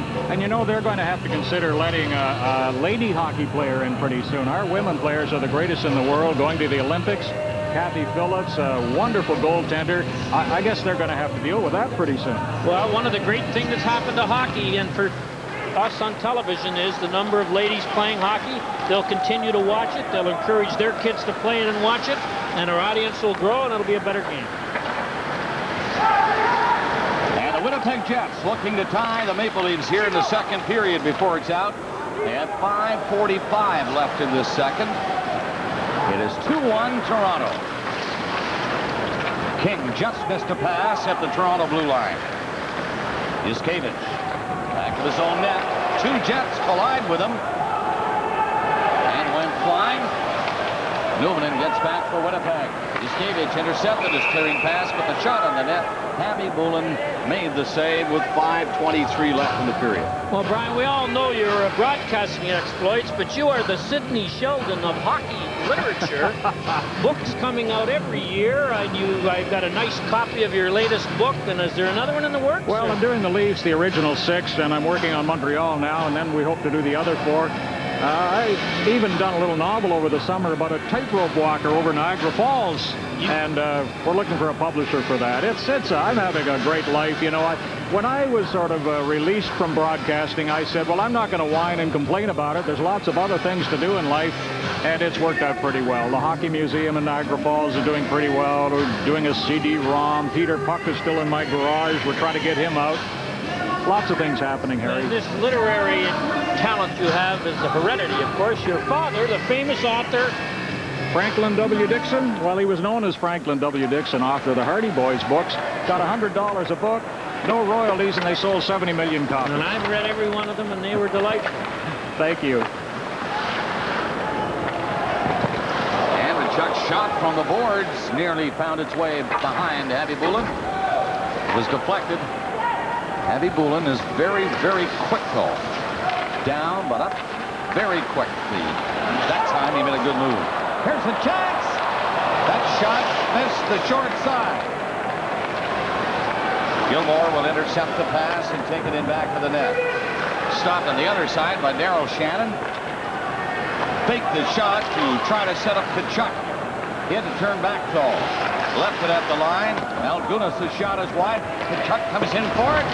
Ran into Janssen, gave him a rough ride, and behind the net, now gets in front, set up again, and it's cleared away, and all the way to center ice. But the Jets coming close. This long shot from center is over the net. Murphy to Gartner. Gilmore up there with Andrechuk. Gilmore can't get the return pass from Andrechuk, and Gilmore heads off, as does Gartner, and the Jets will take over in their own zone with 4 minutes left in the second period. Winnipeg has had just 8 shots to this point. Toronto 24. But the Jets have had some pretty good chances here in the late going of this second period. Long shot down the ice. Yuskevich took a heavy hit back there inside the Leaf goal line. Went unnoticed. He really got a rock. Remains on, though. Shannon dropped the puck at center. McKenzie moved up to shoot it in. And Martin takes it for Toronto to Memesso. He is stalled for a moment, has to go back to Martin.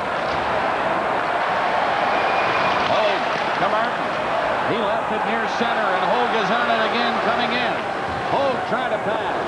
In behind everybody. The Leaf bench over there is screaming with the hits in behind the play. But she's moving right along with 3 minutes left in the second period. And the Jets trailing 2-1, and Solani, the goal scorer, is up again. Gets in, but too far to get a shot, and Ellett slipped it back out. Craig takes the pass on his skate. He's coming in. Hendrickson touching out. But no pass in front. Now there it is through the crease. Ellett turns. Fired a pass into the corner. Ellett again at the line. Ellett shoots. Dribbled down in front of Happy Bullen, and he has it.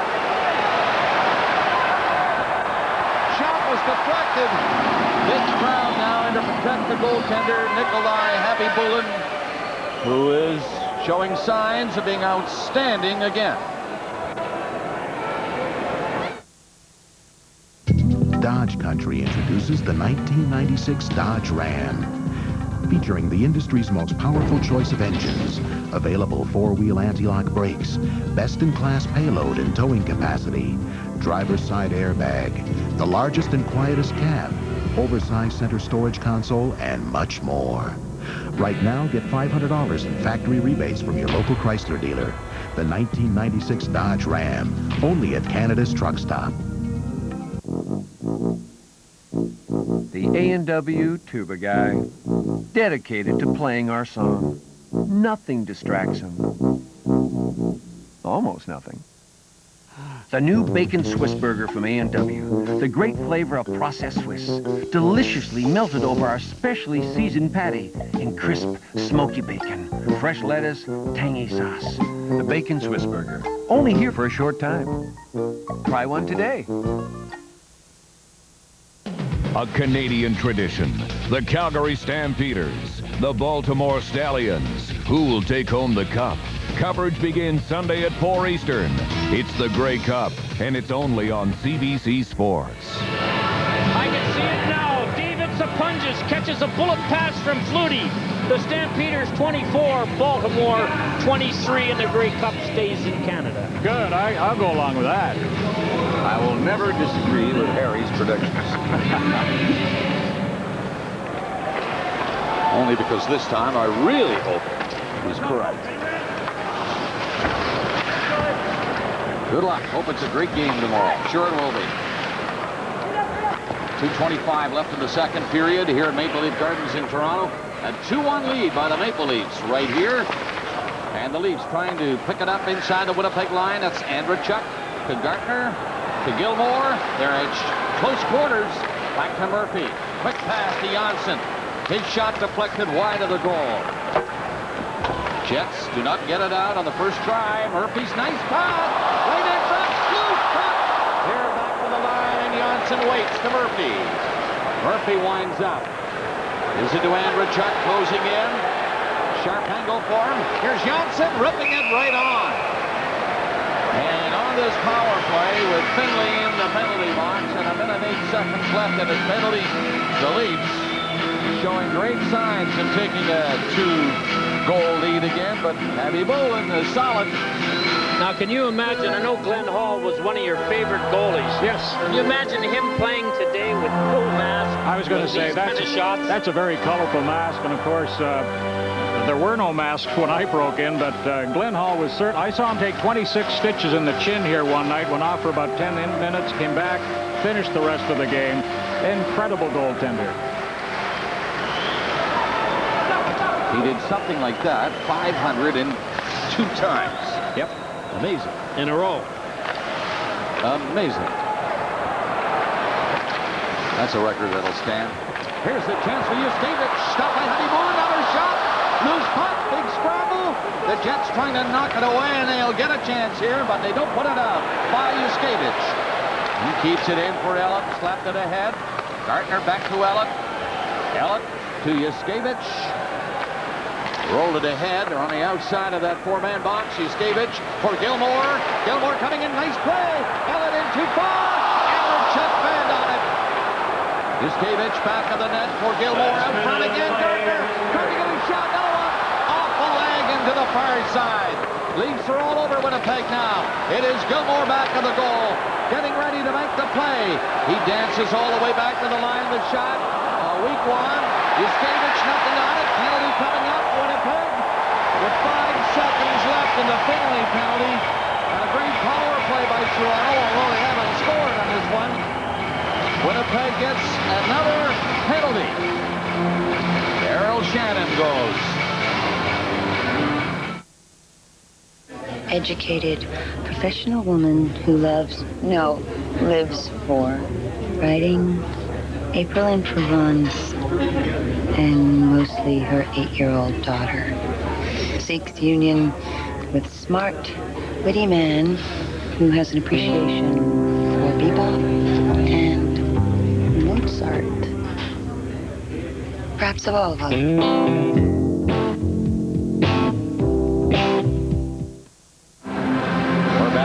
For a 2-man advantage for Toronto with only 43 seconds left in the period. I'm Bob Cole with Harry Neal and Brian McFarland in the booth now. Look at the power of the Maple Leafs on this power play, and there's the penalty, of course. Well, you didn't ask me the question, big team moment, big individual moment. So, Brian, what was your biggest team moment?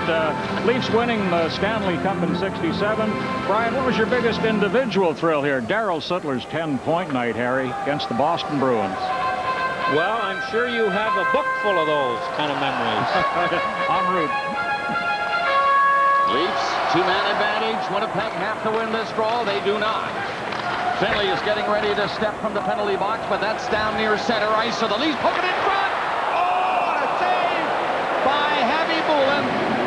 Kelly dancing in from the blue line and got all of it, but Heavy Bullen had the angle. Well, he has been the only reason why the Jets are still alive tonight. And you can see the 3 Jet penalty killers, they're 2 men down, all get over to one side of the ring. And Murphy didn't realize it, but he could have taken another step.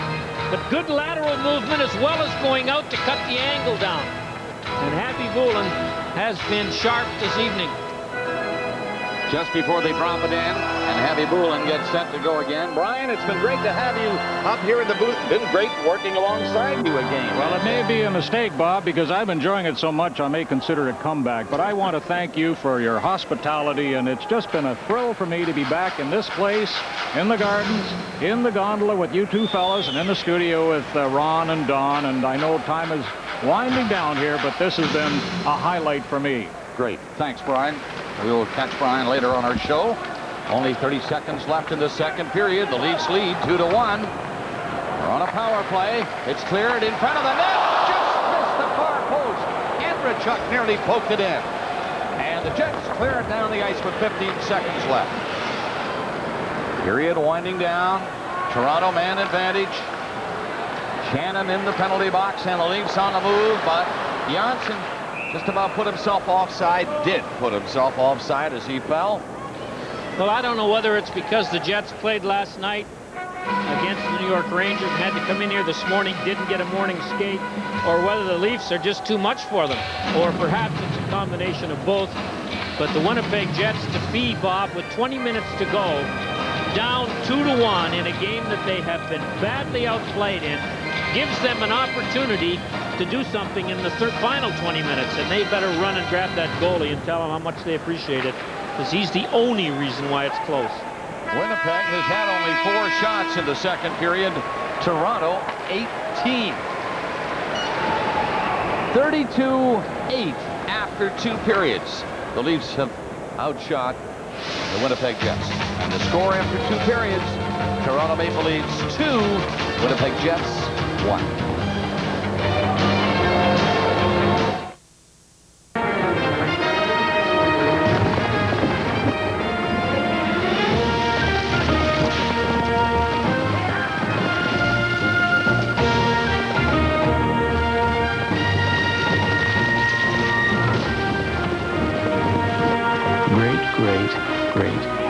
Grandparents of a Sunfire driver.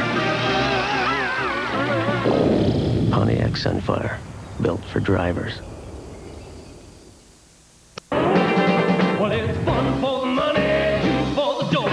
3 to get bread and out go, scratch, go! If this feels like your lucky day, then play Scratch and Win lottery games. Great fun for just $1 or $2. And the chance to win cash instantly. Play here, there, anywhere, just for the fun of it. Well, it's fun for the money, now go, go, scratch, go! Scratch and Win lottery, fun for the money.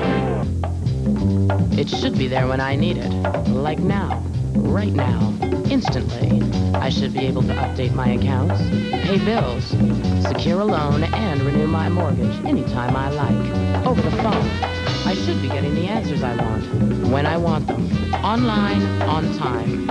I should be getting it all, where and when I need it most.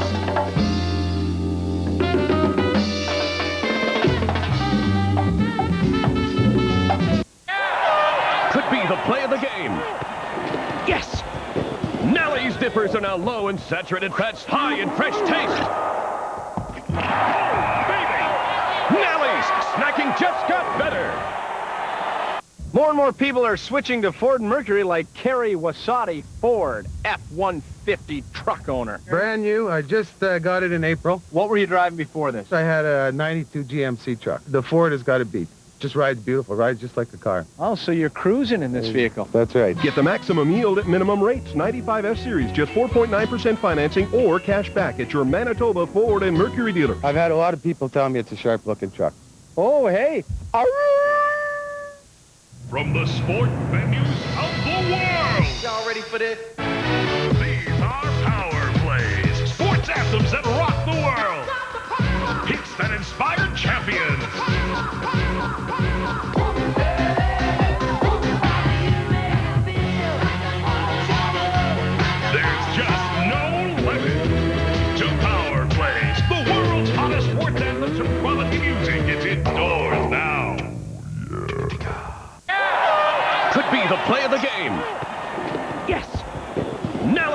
dippers are now low in saturated fats, high in fresh taste. Oh, baby! Nellie's snacking just got better. After 40 minutes. Brought to you by Owens Corning Canada, manufacturers of fiberglass pink insulation. The future of three very prominent NHLers, Curtis Joseph, Joe Nieuwendyk, and Kirk Muller, remain in limbo, but Nieuwendyk's on a short list. That story's next. From the people who invented insulation comes a new invention. Owens Corning's Miraflex insulation is totally unprecedented. Not only is it ultra-compacted for a user-friendly handling quotient, but Miraflex, a bi-component fiber with a random twist, provides a virtually itch-free surface environment, which means it's as soft as a baby's bottom. For a free sample of Owens Corning Miraflex fiber, call 1-800-GET-PINK. Welcome back. Jim Houston's in Tampa. John Davidson's home from last night's game in Winnipeg in New York. And Al Strachan, Hall of Famer of the Toronto Sun, is with me here at Maple Leaf Gardens. Al, the San Jose Sharks are an absolute disaster. What's going on? Kevin Constantine is what's going on. That's the big problem. Earlier in the week, Craig Janney, the captain, had to go in to see the general manager, Dean Lombardi, told him, look, do something with Falloon. This is a nice kid. He's worked hard. He's been here 5 years, and the coach is benching him. The players like him. Do something. So they shipped him off to Philadelphia. Falloon never says anything, but then he went into Lombardi after he'd been traded and said, you know, this is not a tirade. I'm being polite and everything, but Kevin Constantine is the problem with this team. I got nothing against Dean Lombardi, but Jack Ferreira put the team together. Yeah, the Big Five when they were challenging Toronto, Makarov, Larionov, Garpenloff, Norton, they're all gone. Yeah. So I wonder paying about their new Constantine GM. $350. They just gave him a new contract, just gave him a 3-year deal less than a month ago, and now it looks like they're going to axe him. But I guess the Guns could put up with losing $1 million. It probably won't break them, sort of like you, man. Yes. Jim, you see them quite a bit. Any thoughts on that, or JD? I find it very interesting that the San Jose Sharks last year seemed to purge all the veterans from their lineup to go with youth, and now they're trading to get veterans back because they don't have enough of them. They traded Sandis Oslynch. They had a great puck-moving defenseman for their power play, and then they realized they better get one, so they went out and got Doug Bodger. It seems to me they can't decide what kind of team they want to be. You know what, guys? I think in the trading of Oslynch, they felt that they needed a power forward as a #1 priority, so they went and got Owen Nolan. They felt they had a good enough defense and maybe good enough in goal. And when your goaltending goes south, your team goes south. So finally they went out and made a pretty good deal to get Terreri. By the way, I think Buffalo did all right in trading Bodger, getting 2 real good young prospects, a first-rounder and a fourth-rounder. That's not too bad.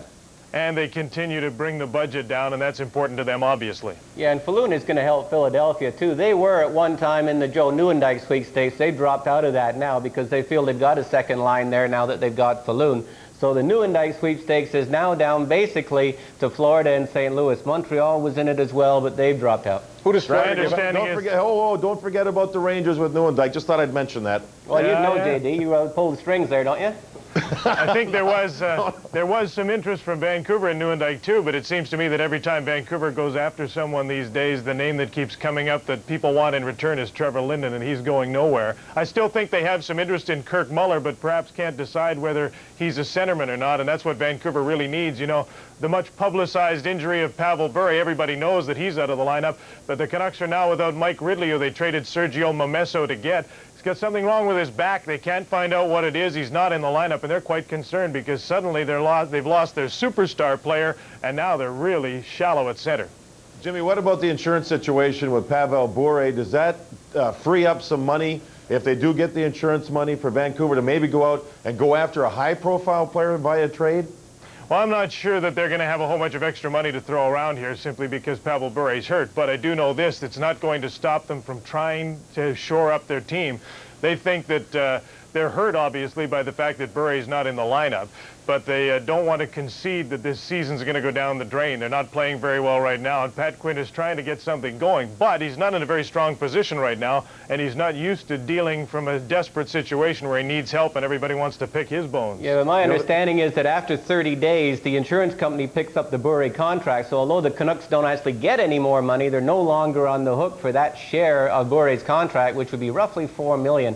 I think that you could probably make a pretty good pitch for Eisenman or definitely LaFontaine with their salaries, which is roughly $4 million. Maybe you could make some sort of deal so you don't have to pay the whole thing, and you could maybe even have 2 years of Eisenman or LaFontaine for the price that it cost you to have Bury for the rest of the season. I want to ask you about Wayne Gretzky because you have the pipeline there, but John, we've never heard of this before. Lemieux was out an entire year. Pittsburgh was still worried about their finances. Gretzky missed half a year. LA didn't go out on a spending splurge. So how come all of a sudden when Pavel Bury's gone, we're suggesting that the insurance will take care of it and go and spend $4 million? Well, no, I just think that Vancouver's in a situation where they still feel they have a pretty good hockey club. They've got the brand new arena, and they seem to feel that they've got to do something there to keep the interest. You know, they're being challenged by other sports, such as basketball now in Vancouver, so they've got to keep their marketplace in order. And I agree with Al. I think there's going to be some interest in Pat LaFontaine in Vancouver. I'm not so sure that Detroit is in the mood to trade Yzerman. That's too big of a risk for Detroit, in my opinion. But I think LaFontaine is a person that could be looked at. Speaking of centermen, don't be at all surprised if you hear the name Ronnie Sutter, who's practicing in Lethbridge with the college team. He's being looked at by some teams, in particular Calgary. And so he may, along the way here, if Nieuwendyk gets moved and Calgary continues, and I think they will, to have some problems that Al Coates is really working to try to fill holes, Ronnie Sutter may get a call. Hey, it's a real problem right now. The league is down to 2 Sutters. It's sort of like your car running with not enough oil in the engine. When we get backed up to 4 or 5 Sutters, all will be right in the world again. The great one, $8 million next year. Can LA afford him? Well, they don't know yet. That's the big problem in LA. They've got new ownership, and nobody seems to have made any long-term decisions. They don't have a president. The guy who is acting as president now was part of the Anschutz Corporation in Denver. Even though he is a Canadian, he's from Alberta, Ronnie. Despite that, he's still a pretty good guy, but he doesn't really know anything about hockey. And so they have to make this decision. Do they want to keep him? Gretzky's contract expires at the end of this season. After that, he's a free agent with no compensation. He can go wherever he wants. So if they're going to make a deal for Gretzky, they'd better make it pretty quickly, because the closer you get to June, then the less value he has, because everybody knows he's going to be free. So if he's going to be traded, it's probably going to be very soon. And if not, they're going to probably come to contract terms with him very soon. When you lived in Bolton, Ontario, you used to snicker about us Albertans, but you had the time of your life in Calgary. Who are you kidding? I loved it. What are you picking, Al? You first. Grey Cup tomorrow. Who's playing? No, I like the Canadian team. I like Calgary. I lived there. I love those people in Calgary, so I'm going to go with them. I'd like to see them win another cup. And JD, I heard you last night take the Stamps. Well, I mean, you got to pick Calgary. Remember, Jerry Keeling's got the great arm. If he goes short, he's got Herm Harrison. If he goes long, he's got Tom Forzani. If they need a field goal, there's Larry Robinson. And you've got Don Leslie on the line. That's my club right there. I like Eric Bishop, right? Calling the play-by-play. There's a name from the past. Huey? I'll take the Stampeders by a field goal. All right, well, they lost the Colts once. Now they may lose. The Stallions are going to change the name of the town to Boltmore. Our thanks to Jim Houston, John Davidson, and Al Strachan on After 40 Minutes. After 40 Minutes. Brought to you by Owens Corning Canada, manufacturers of fiberglass pink insulation. This next Nissan needs no introduction. Excuse me. It doesn't need an introduction because it's already the most popular vehicle of its kind on the road, or wherever you happen to drive it. It has standard V6 air conditioning, cruise control, and 8-speaker AM/FM cassette. And if you're still not sure which Nissan this is, the name's right there on the back. Visit your Nissan dealer today for a test drive, because it's time to expect more from a car.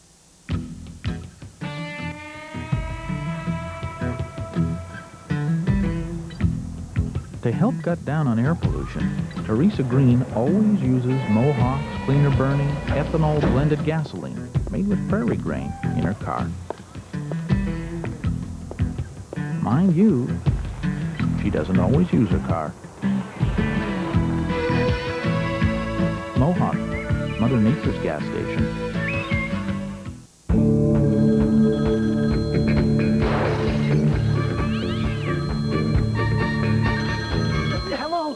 Oh, it's amazing what we go through just to get to the phone.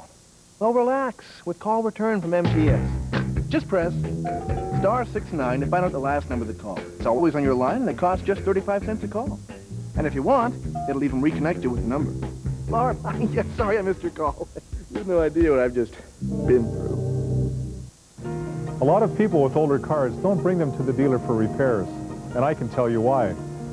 They worry they'll be charged too much and treated like second-class citizens. Well, at Landau, we think the saying, respect your elders, applies to cars as well as people. We'll try our best to save you money on every repair bill and guarantee you new car style service, 7 a.m. till 6 p.m., including Saturday, with free shuttle service all day long. Landau Lincoln Mercury, what a dealership should be. Dead batteries, flat tires, stuck cars. They're facts of life. Fact is, 140,000 Manitobans depend on their CAA membership every year. For over 90 years, we've been providing the finest emergency road service. Right on time, fast, and we were happy to see them. Face facts. You may need our help today. For everywhere you go today, go with CAA. Imagine all the things you can get right now at Rent-All Supercenter, Manitoba's largest rent-to-own. No one is refused at Rent-All. For home entertainment, Rent-All's looking good. TVs, stereo systems, and CD ghetto blasters starting as low as $375 a week at Rent-All. Remember, no one is refused. The sky's the limit at Rent-All Supercenter, 427 McPhillip Street, Winnipeg. Behind the hype. What really happens on a foreign trade mission. The hope. Oh, I'm counting on flying big time. And the hassle. But I have to get away from this. Sunday night on Venture, right after Sunday Report. Welcome back to Maple Leaf Gardens, where it's Toronto 2 and Winnipeg 1 after 2 periods of play. As much as I think I know everything about everything, if you really want expertise, you're looking at it right there. The Grey Cup tomorrow at Taylor Field in Regina. Don Whitman's 33rd consecutive call of a Grey Cup. He's in the CFL Hall of Fame, and Dan Kepley played in 7 of them, winning 6. So, guys, I'm out of it. You set this big game up tomorrow, Don. Well, Ron, this should be a tremendously exciting game. The top 2 teams during regular season play, Baltimore and Calgary, both with 15-3 records. And when you get the 2 best playing, Dan, you usually wind up with the best football game. Well, you certainly do. When we're talking about the 2 best offensively, and particularly something that I'm very, very big on my heart, 2 best defensively, it will be a very tough, physical, aggressive ball game tomorrow. Are there any ball players, individual stars, who we might focus on tomorrow? Well, I think obviously there's a couple of names out there. Guys like Flutie, Tracy Ham, Dave Sapungis, Alan Pitts. Also, a guy that carries the mail pretty well, Mike Pringle for Baltimore. Do you think there'd be a linebacker spying a little on Mike Pringle? Well, I don't know if he's going to spy him, but I know that Matt Finley, having talked to him today, he said they know as much as he runs, he's going to be very active in the middle for the Calgary Stampeders. Kep, when you were patrolling the middle linebacking position for the Edmonton Eskimos, did you in your wildest dreams ever think you'd see a Grey Cup game at Taylor Field with 55,000 screaming spectators watching? You know something, we talk about the phrase old-time religion. It has got back to old-time Grey Cup fever. This is a marvelous area to be in right now. They have done themselves very, very proud here in Regina. Ron, the people in Regina have staged one tremendous show this week, and let's hope we have as equally an exciting football game tomorrow afternoon. Yeah, that's for sure, Don. When you were born in Herbert, Saskatchewan, just west of Regina, I wonder if you'd ever thought you'd call a game there at Taylor Field. Game 2 of our twin bill tonight is at Colorado, where the Flames visit, and for that story, let's go now to Scott Russell. Hey, Ron, our first trip to Denver and McNichols Sports Arena on Hockey Night in Canada in a dozen years. It's the home of the Avalanche now, and this is the second part of a home-and-home between Calgary and Colorado. Colorado won 5-3 last night. In spite of being outshot 47-26, Stefan Fiset was outstanding, and this is home sweet home for the Avalanche. They haven't lost in 8 starts here this season, and the combined Colorado-Quebec record at home, 23 wins without a loss. That goes all the way back to February. Calgary and Colorado, the second half of the doubleheader. Now back to Ron. Thanks, Scott. Here's Chris King. Chris, everybody's complaining, it seems, in the West about the grueling schedule. How do you and your mates feel tonight? Well, if the shots are any indication, we're a little step behind, but, I mean, that's no excuse. Every team has to play back-to-back games. We're just not working like we can. We're being out-muscled all over the ice, but we get a big play on a shorthanded situation. We got ourselves right in the middle of the hockey game. Let's briefly talk about Tony upstairs. And your dad, Dave, are watching the game. You know, I think Emilis Holan just found out he was diagnosed with a form of leukemia that looks like he'll need a transplant. We did the feature on Tony, what's it, 4 years ago now? That he's going on 5 this Christmas, yeah. Wow. Yeah, it's quite a story. I had an opportunity to talk to some of the people in Anaheim, not Milos himself, but told him my story, and it was documented in the papers, and hopefully that'll give him some encouragement in his time of need. Beautiful. Good luck tonight. Thanks very much, Ron. Doubleheader action next week on Molson Hockey Night in Canada on CBC. In Montreal, two of hockey's hottest teams collide at the Forum. The Colorado Avalanche meet Mario Tremblay's red-hot Canadiens. In St. Louis, Mike Keenan rolls out the welcome mat for Doug Gilmour and the Maple Leafs. In Game 2, the new-look San Jose Sharks take on the Vancouver Canucks.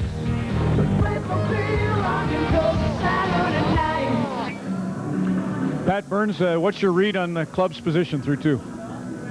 Well, it's kind of scary. We're outplaying them pretty bad right now, and we outshot, I think, 21-4 that period, and we only get a goal. And, you know, our power play, it's not struggling, and it's clicking, and we're just not getting fine. And, you know, we control the whole time down, and we just can't seem to get it in. And that's scary because, you know, when you outplay a team like this for 2 periods, it's only 2-1. It can be scary, but we just have to keep on going, keep on pressuring them, and hope one will go in and maybe just take that air out of them. Bob Cole and Harry Neal back at the booth at Maple Leaf Gardens. You know, Pat Burns has done something with his defensive alignment. In the first period, Winnipeg couldn't get a shot in the last 12 minutes. And in the second period, in the last 8.5 minutes, they couldn't muster a shot on Felix Potvin.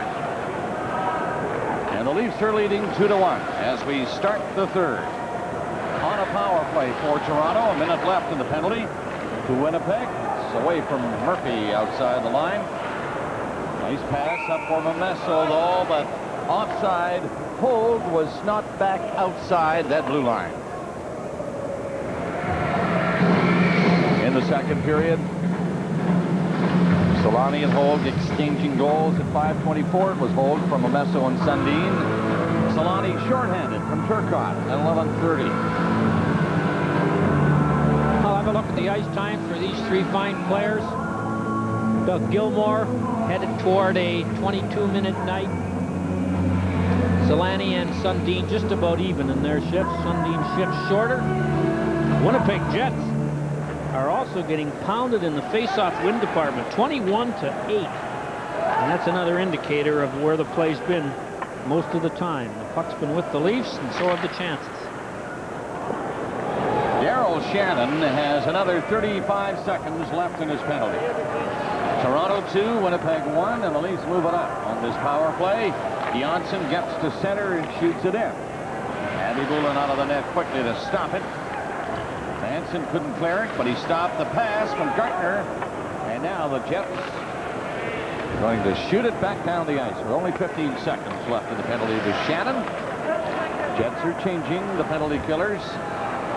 Only 10 seconds, though, left in that penalty now as the Leafs get the line one more time and give it up to Finley. Finley and Malgunas. And it shot the length of the ice. Shannon is out of the penalty box. Potvin played it. So the play goes right on. And the Leafs back. Martin waiting for somebody to come back and take it. Decides to move it himself now. Nobody wanted it. And it's shot down the ice again. Shannon out of the box. And on the puck, can't clear it out. Martin was drilled at the blue line. Dallas Drake really hit him. Leafs do not keep it in. Now through center ice. Tkachuk takes the pass and goes for the net. Front it back. Right in front again to Tkachuk. He fanned on it. Another shot low. And Papa made the stick save. Right in front again. Backhander stopped. Tkachuk going for it. Penalty coming up against the Leafs. Finley missed it at the blue line. Abby Boulin is on the bench. They have the extra man on, but they give it up. As Potvin touches it, the play is called. And here now, a Leafs penalty. Cowan in front of the net, knocked down the Jet player, and going to get called for interference. And Pat Burns made a good point when Ron McLean was talking to him in the second intermission. When you outplay a team as badly as the Leafs have outplayed the Jets, and you're up by 1 goal, it is a real opportunity for the team that should be out of it and buried to come back. And there's the interference call right there. There's a dive as well. But Winnipeg kicks one in, Bob, and you got a game when they really should be finished for tonight. And here's the chance for the power play. 3 for 6 last night. Robin Burns on the left there, sitting beside Daryl Sittler up in the Leaf management box.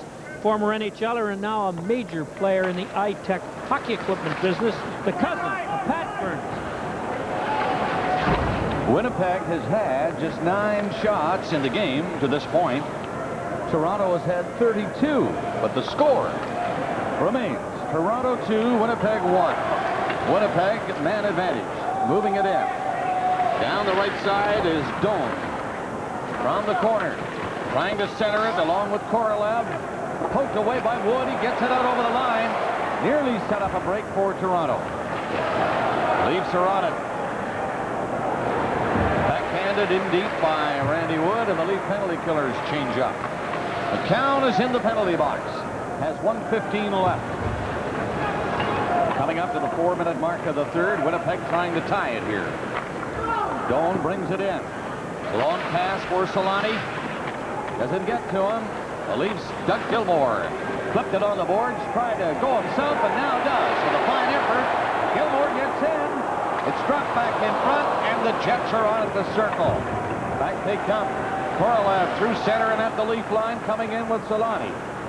Pass into the corner to Drake. Back to the blue line, and skipped away from Quint, and slides back down inside the Winnipeg line. The Leafs are changing now. 35 seconds left in the Leaf penalty. A break for Hoagie. Overskates it, though.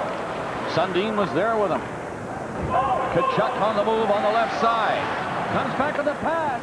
No shot, though, from that angle by Dallas Drake. Back to the net. Tkachuk turns the other way.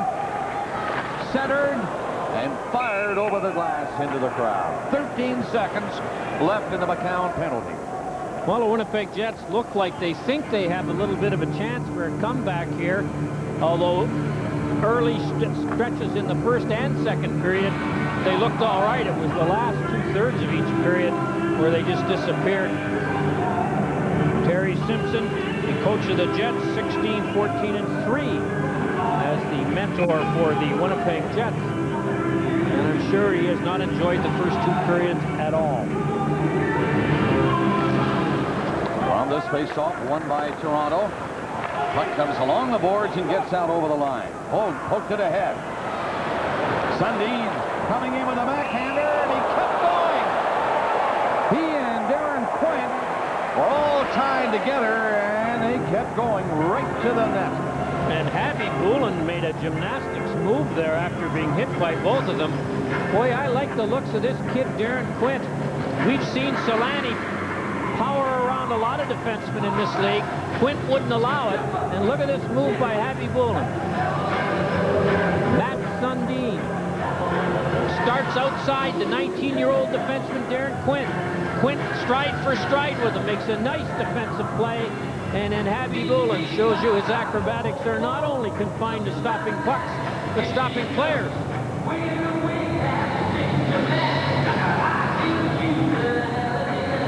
Face-off is to the right of Nikolai Habibulin. Sundin with a rest on the Leaf bench.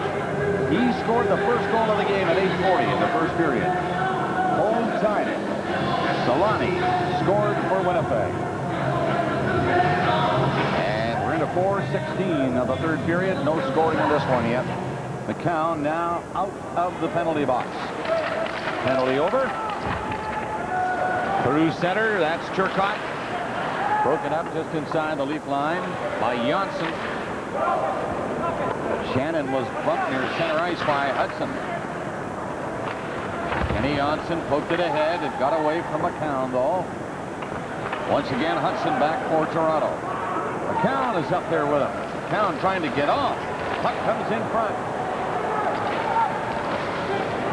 Domi was upended. Couldn't get a stick on it. And back for Winnipeg. Turcotte again. Goes in and gets his shot. It was a weak one. Deflected and up wide of the net. King slapped at it. Murphy was there to wrap it the other way. Comes in front. Newman in down. And he couldn't poke it by Putman, who was going down himself. And Newman came right in on top of him. And Putman kept it out. It's still 2-1 Leafs.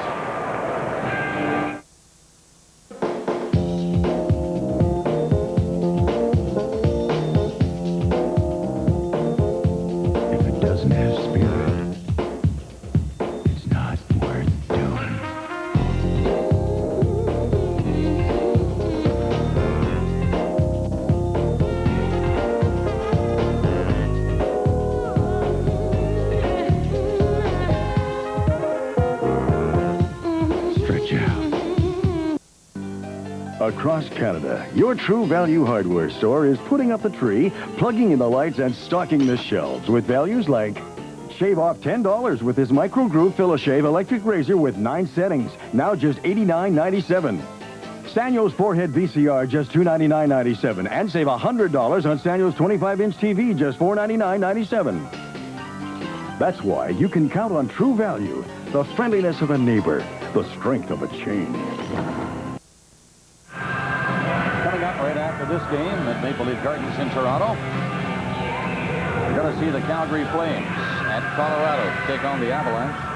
Right after this game, the second half of our Hockey Night in Canada doubleheader on CBC. The Avalanche, the second best record in all of the NHL at the moment, and the Calgary Flames struggling big time. Yes. Calgary having a tough time. We are coming up to the 6-minute mark of the third here in Toronto. The Maple Leafs 2. Winnipeg Jets 1. Solani stalling for time, waiting for somebody to catch up. Gets some help now from Zhamnov, all the way to the line with it. Korolev trying to get loose. McCown took it away from him. Ella trying to move up on it along the boards. He does and gets it out. Zhamnov played it back to his own blue line. Tipped through center ice to Zhamnov. Hendrickson took it away from him and shot it as he crossed center. As the Leafs want to make changes. Malgunas deep in his own zone. Solani just ahead of him on the boards. He's all tied up, but he gets the puck out. It's wrapped back in by Gilmore. Wood had to get back on side, and now Newman around the net. Wood is upended. The play goes on, and Solani takes a neat pass at center. This one rattled high over the head of Potvin. Jets and the Leafs both changing. Gilmore is moving in quickly. Got the pass away, but the Jets were back to break it up. Fired by Martin, right back in there for Toronto. Martin has to back up. He's at the blue line. His two Jets were up there trying to move on it. They grab it and go in. Olczyk's backhand pass. Through the crease, Potvin upended. He got back on his skates inside goal. Goal to make the save. The referee went off balance, nearly went into the boards back there. That's the roar from the crowd. And the puck came out over the line, and Gilmore poked it away. Offside now is called as we near the 7-minute mark of the third. Well, the Toronto Maple Leafs now have to play a period where they are going to show that they can play defense. I mean, they had a million chances, it seemed, in the first two periods. Avi Bullock, 31 stops, and made 6 or 7 terrific ones. Potvin only 11 times, but he's had a half a dozen tough ones. And he's had 2 or 3 of the half dozen in this period. And if the Jets ever score to tie it up, the Leafs will have a tiger by the tail to handle for the rest of the game. And here comes Potvin. He makes the stop, and then Tkachuk piles into him. Well, he got back up quickly, as you see, just in time to make that save. Under 13 minutes left in the third period. Toronto 2, Winnipeg 1. Jets get back to stop Benoit Hogue. Shannon trying to move on it. Here's Sundin coming in over the line. Sundin bumped in on the boards, got the pass away for Momesto. He banked it off the boards and got it out front, but the Jets were there to clear it. Dumped in from center ice by Darren Shannon. Murphy back there against Shannon now. Pass by Sundin to the line. Sundin had to come up to help, but Numanen will keep it in. Numanen to the side of the net with that play. Numanen again in the corner. Turns away from Hogue. Couldn't get by Murphy, though. And the Leafs just bottled up now. Shoot it down the ice. And they're making changes again as the Jets go back. 12 minutes left in the third period. Toronto 2, Winnipeg 1. Close checking now everywhere. Puck comes out over the line. Baumgartner will have to wait. He elected not to. He just fired it in. Hudson got back on side and then went after his man. So did Baumgartner. He ran into Numanen. Jets shoot at the length of the ice. That is an icing call against Winnipeg. Still 2-1 Leafs. As a rule, engines develop good torque only when you push hard on the accelerator. But even at idle speed, a Dodge Magnum V8 can pull not only this loaded Ram 1500, but this loaded 2500 and a loaded 3500 as well. 15 tons. That's because every Ram truck has to pull much more than its own weight, even at idle speed. Dodge. Canada's truck stop. Ah, maritime lobster. So sweet, so tender. Red Lobster. Tonight at Red Lobster Canada, indulge in lobster and 18 shrimp. Enjoy 2 delicious maritime lobster tails, plus fried shrimp and garlic shrimp. The lobster and 18 shrimp dinner. It's only for a short time, so drop in soon and taste the excitement. Red Lobster for the seafood lover in you.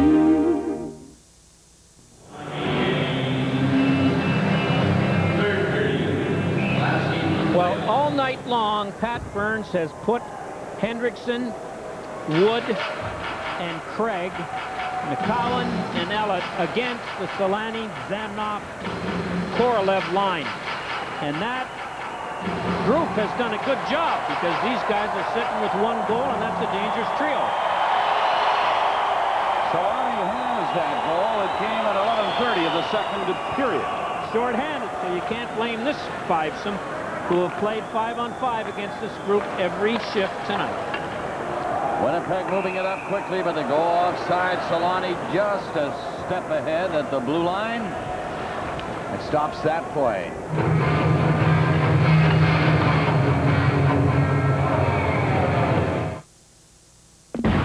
Here's the last clue to the Molson Canadian Who Am I Hockey Trivia Contest. The phone lines are open for only 10 more minutes. Solani ready for this face-off, which will be taken by Alexei Zhanov. Korolev, the other winger. Terry Simpson looking to this trio to get the tying goal if they can. Quint back in his own zone. Good skating defenseman. Hendrickson stays with him, carries him in on the boards, and Solani takes the pass. Up he comes with a pass through center that Korolev misses. McCown breaks up the play at the leaf line. Hendrickson there to give him a hand. And Hendrickson takes it. Pokes it back to Ellett. Korolev chasing him quickly. Ellett decides to go in behind Potvin with McCown. He'll have to go the other way. And Craig misses it. So it's wrapped ahead. Manson hit a man with it. Solani gets over the line. Comes in with a shot blocked by Ellett. The rebound was there for a second, chopped wide of the goal. And the Leafs hang on and get it out again to Gilmore. Up with Wood. He played it off the boards for Wood, who kept going. Took the hit. Gilmore has the puck. Hit the referee over there, and he lost it. Yuskevich to Janssen. Up with a shot. Right on, and Henny Bullen looked to be fooled with that quick shot by Janssen. But he covered on the short side in time. Kachuk back over center into the leaf line. Coming for the net. Got by Yuskevich quickly. Dropped the pass back out in front. And a diving Gilmore got it out for Toronto. Under 10 minutes left in the third. Gartner can't get over that Winnipeg line. Eddie Olczyk shoots it from center ice. Janssen coming back on the net. Played off the boards, not out. Flipped in high over the net a second time. And Andrechuk gets it out and down the ice, but this is going to be icing with Newman back to play it for Winnipeg. 9:26 left in the third. 2-1. Leafs.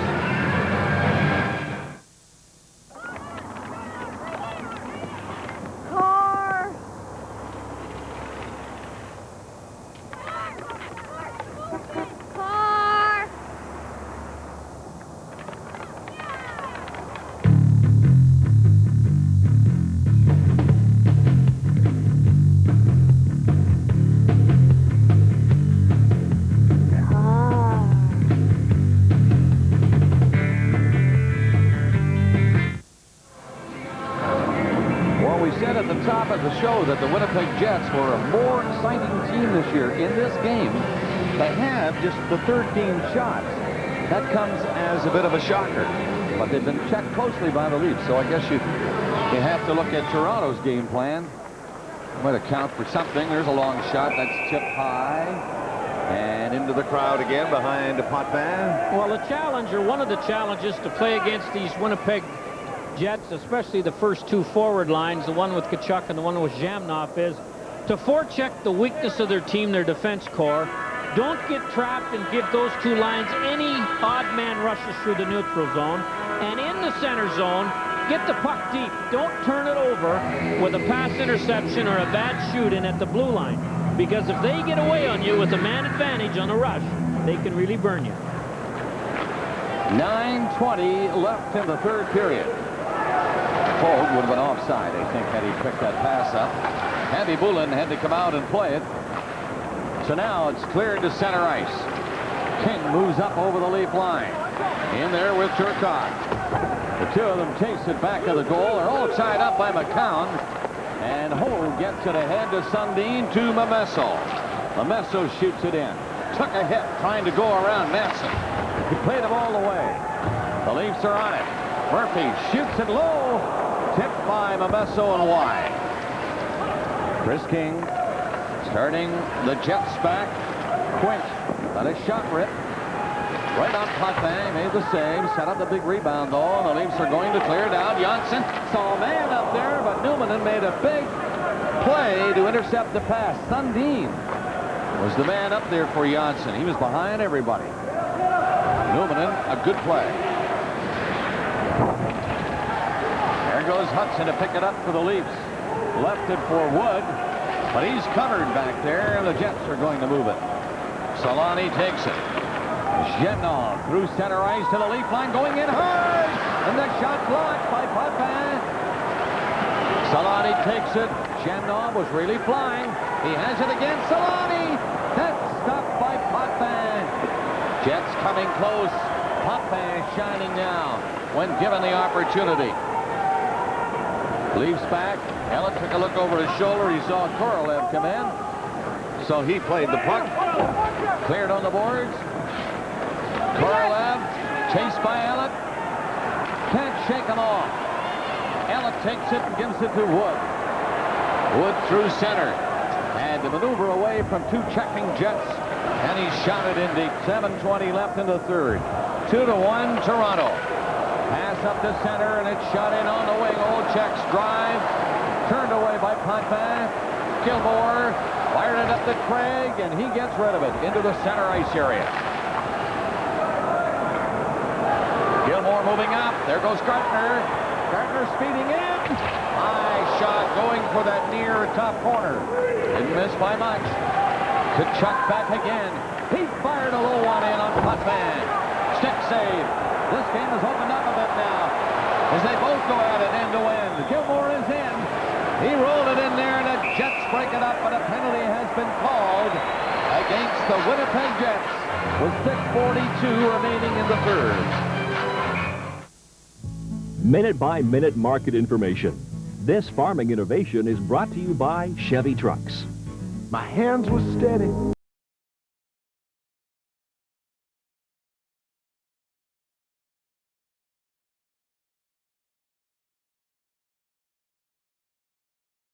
All day long. They shouldn't have to take one on the ride home. That's why Chevy has the most front and rear legroom of any full-size extended cab.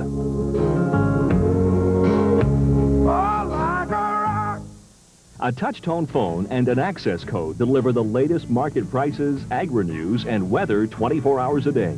To be competitive, farmers must be current, putting time-sensitive information such as daily grain prices, futures reports, livestock markets, news and weather at growers' fingertips will help increase farm profits.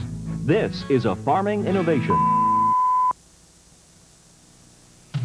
Dave Hannon, Keith Jones, and Steve Yzerman have all failed this year in the only penalty shot attempts. Here's Mark Bureau of the Montreal Canadiens on Don Beaubray. If your name's Bureau, you got to be going top shelf. No chance. 0-4 on the penalty shots this year. Nobody nobody's been able to score in the third period here in Toronto. It's a 1-goal game. The Leafs have the 2-1 lead. 10-2 the shots in favor of the Jets here in the third, and 4 scoring chances to none. So the Leafs are trying to hang on. They're on the power play now as they rip it in. The Jets are going to clear it, though. Solani skates with it to center. Decides to kill a few more seconds before getting rid of it, and then heading off to the Winnipeg bench. Shannon is in the penalty box with a minute and a half left. Goaltender interference. Gilmore gets the zone. Shot it back to the net for Gartner. Trying to poke it in on the short side as he rounded the net. Stopped by Heavy Bullen, and the Jets get it out. They want to just keep the Leafs off the scoreboard now if they can, while shorthanded. The goal that they have in the game came while they were killing a penalty. In the second period, Solani got that goal. The Leafs with Sundin and Hogue scoring in period 1 and period 2, respectively. Icing called against Toronto. 58 seconds left in the penalty and 5:40 in the third. Well, the Leafs get called for icing on the power play, trying a pass. Too long of a pass and never hit. Let's have a look at the penalty and see why Shannon's sitting there. He gives Potvin the lumber as he goes by. Not a penalty I think should be called in the third period of a close game. That's not the first penalty I've disagreed with referees on. Okay, Pat. 5:40 left in the third. I will say this, when you look at the replays of most penalties, the referees are right a lot of times. Weak shot off the face-off was wide of the Leaf net. Sundin circles the goal. Gets a little bit of room. Gets a little more room. Makes a little more room. Shot wide of the net. What a rush by Matt Sundin. Winnipeg right back. Short-handed. Yuskevich got a stick in front of the pass. Turning back out with it. Yuskevich was grabbed from behind, but he got it away to Momesso, who shoots it in. Sundin and Hogue, the other two forwards. Sundin goes in on his man. Pinned him in on the boards. But now it'll be Drake who clears it up. He nearly hit Kachuk. There's another penalty coming up on the play. It's against Toronto this time, and Sergio Momesso heads off. It's a high-sticking penalty. I think it was an accidental one, but nevertheless it was one. 12 seconds left in the penalty to Shannon. And so the Leafs, with 4:54 to go, have a big penalty to kill off. And here it is right here. He tries to lift the stick of David Manson. Misses and hits him in the side of the helmet. Excuse me, 2 minutes.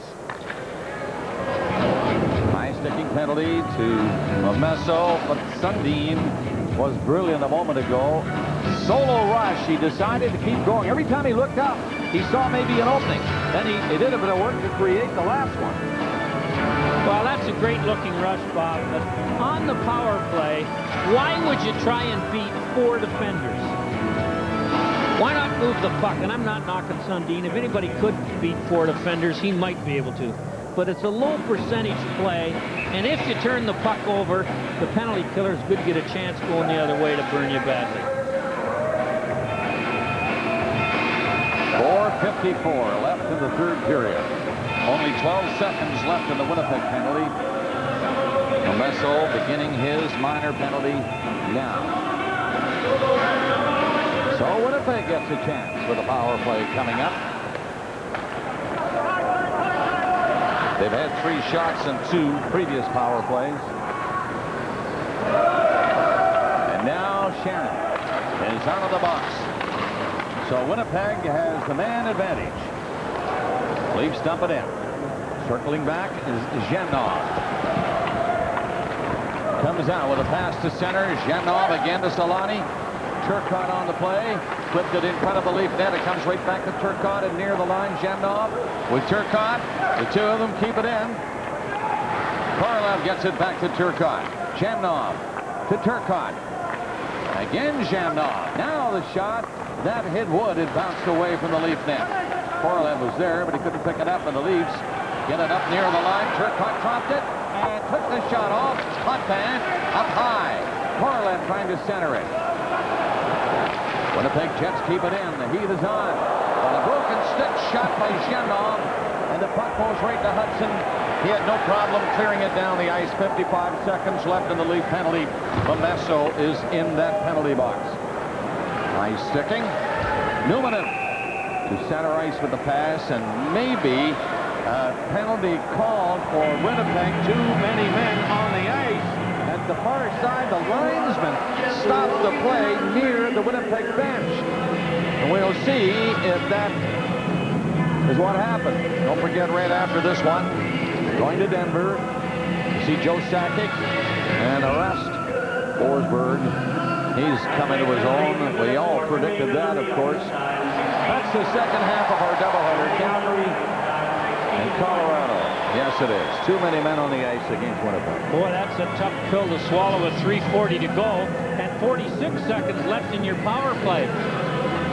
So the Winnipeg Jets have passed up a man advantage opportunity here by getting mixed up on the line change and had too many men on the ice. And so the Leafs play 4-on-4 for 46 seconds, and then they'll have a power play for 1:14. And remember, there's only 3:40 to go in the third. And it's still 2-1 Toronto. Too many men on the ice. That was on the change. Something got crossed up, and the extra man was on and close to the play, and it had to be called. So bad break for the Jets. You never know. Their only goal came while shorthanded. We'll see. 3:25 left in the third period. It's still a one-goal game. Winnipeg moving it up. Chuck is on the other side of center. Knew it and couldn't play it. Gilmore trying to split the defense. Nearly dead. Forced off to the boards, though, by Manson. Tkachuk picks it up. Starts back to Dave Manson. Long shot for him. Right on. Potvin. Gilmore back.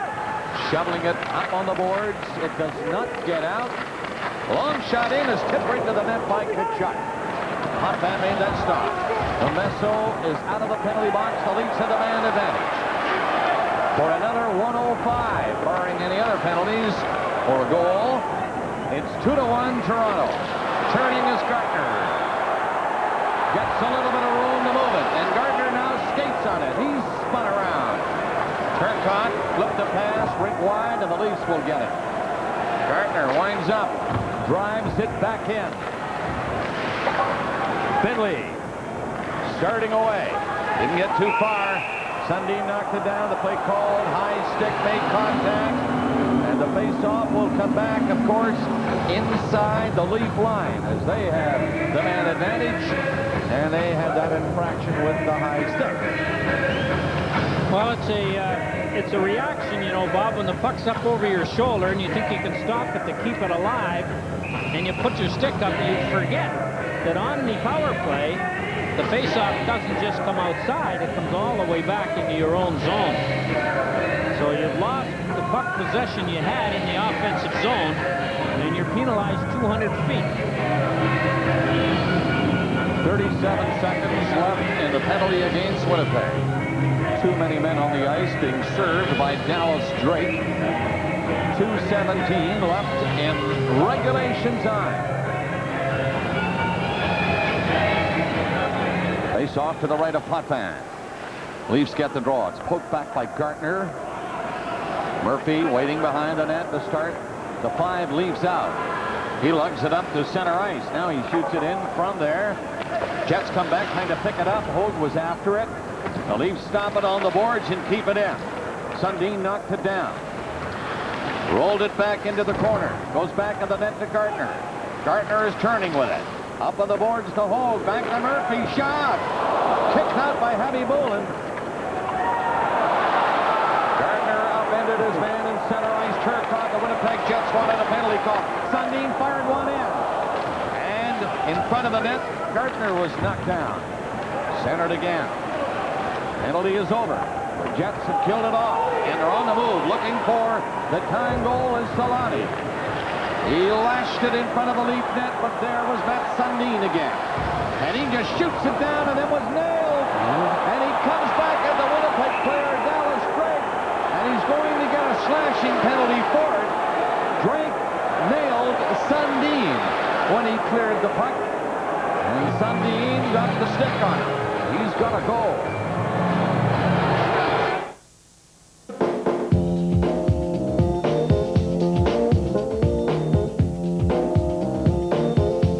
If it doesn't have spirit, it's not worth doing.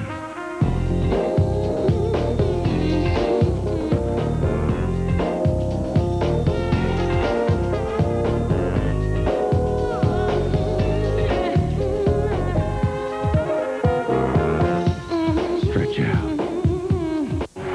There's one place that has everything you want to say this Christmas. Sears. The one place that has all the bright ideas you'll need. Gifts they're gonna love at savings you're gonna love. Save a third on selected protocol robes in cotton, terry, and velour. Great for the man on your list. Or for dad, save 25% on our entire Arnold Palmer dress and casual collection. And if you don't guess right, Sears gift guarantee will make it right. So this year, be bright. Start this Christmas at Sears. Expect more from Sears.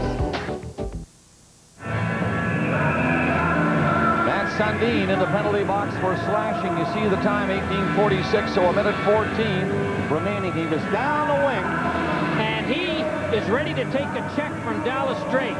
And then comes back with that slash right across the belt. A very foolish penalty by Sundin, and very uncharacteristic of him to put his teammates in this kind of a hole because he lost his temper for a second. Toronto outshot Winnipeg 14-4 in the first, 18-4 in the second, but here in the third, the Jets are out shooting the Maple Leafs 13-4. So your totals to now, 36-21. And right now, Winnipeg trailing Toronto 2-1, and the man advantage. Leafs dump the puck the length of the ice. Abby Boulin out to touch it. Winnipeg Jets shoot for in the final minute. The Jets with a man advantage. Want to tie this game here if they can. Abby Boulin is edging out of the net. He won't leave, I don't think. Genov at the blue line, rolled it ahead. Back to the line, there goes the goalie, Abby Boulin. They have another man on. Genov shot, tipped away in front of the net. Kachuk had a stick on it.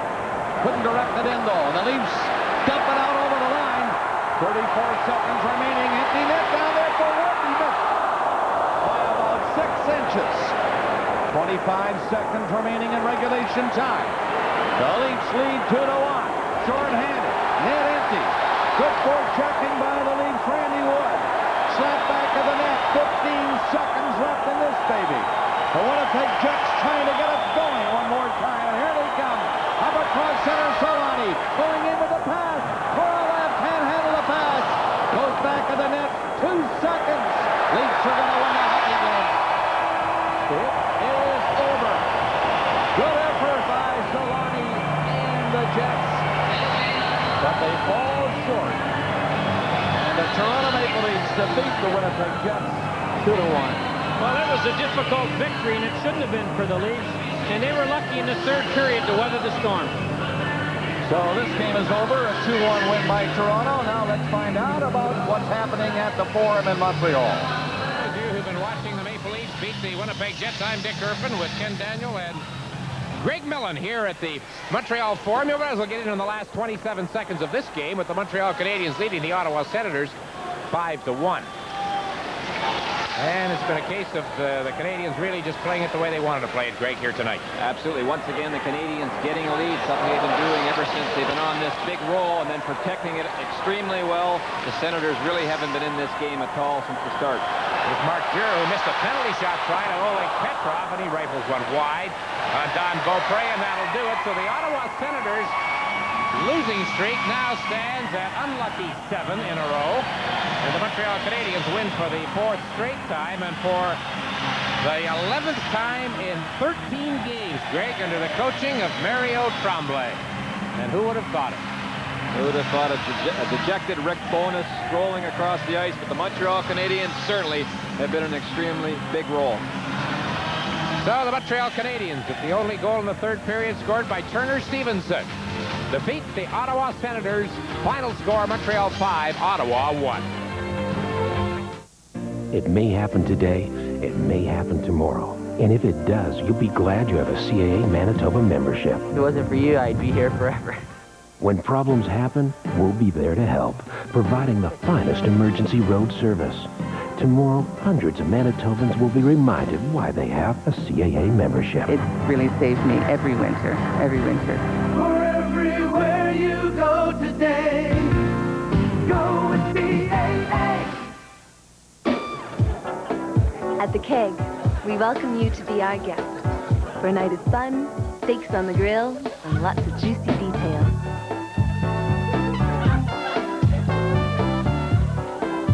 That's why people keep coming back to the Keg. Great steaks, good friends.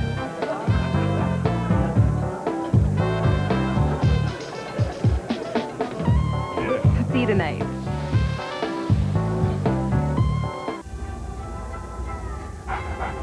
Winter's here, and it's time to ask yourself, does your battery have the juice to get you started when you really need it? Do your tires have the traction you need for slippery situations? Only Canadian Tire offers MotoMaster batteries and tires to get you going in any situation. All at the everyday low prices you'd expect from Canada's automotive store. Canadian Tire. There's a lot more for your car for a lot less.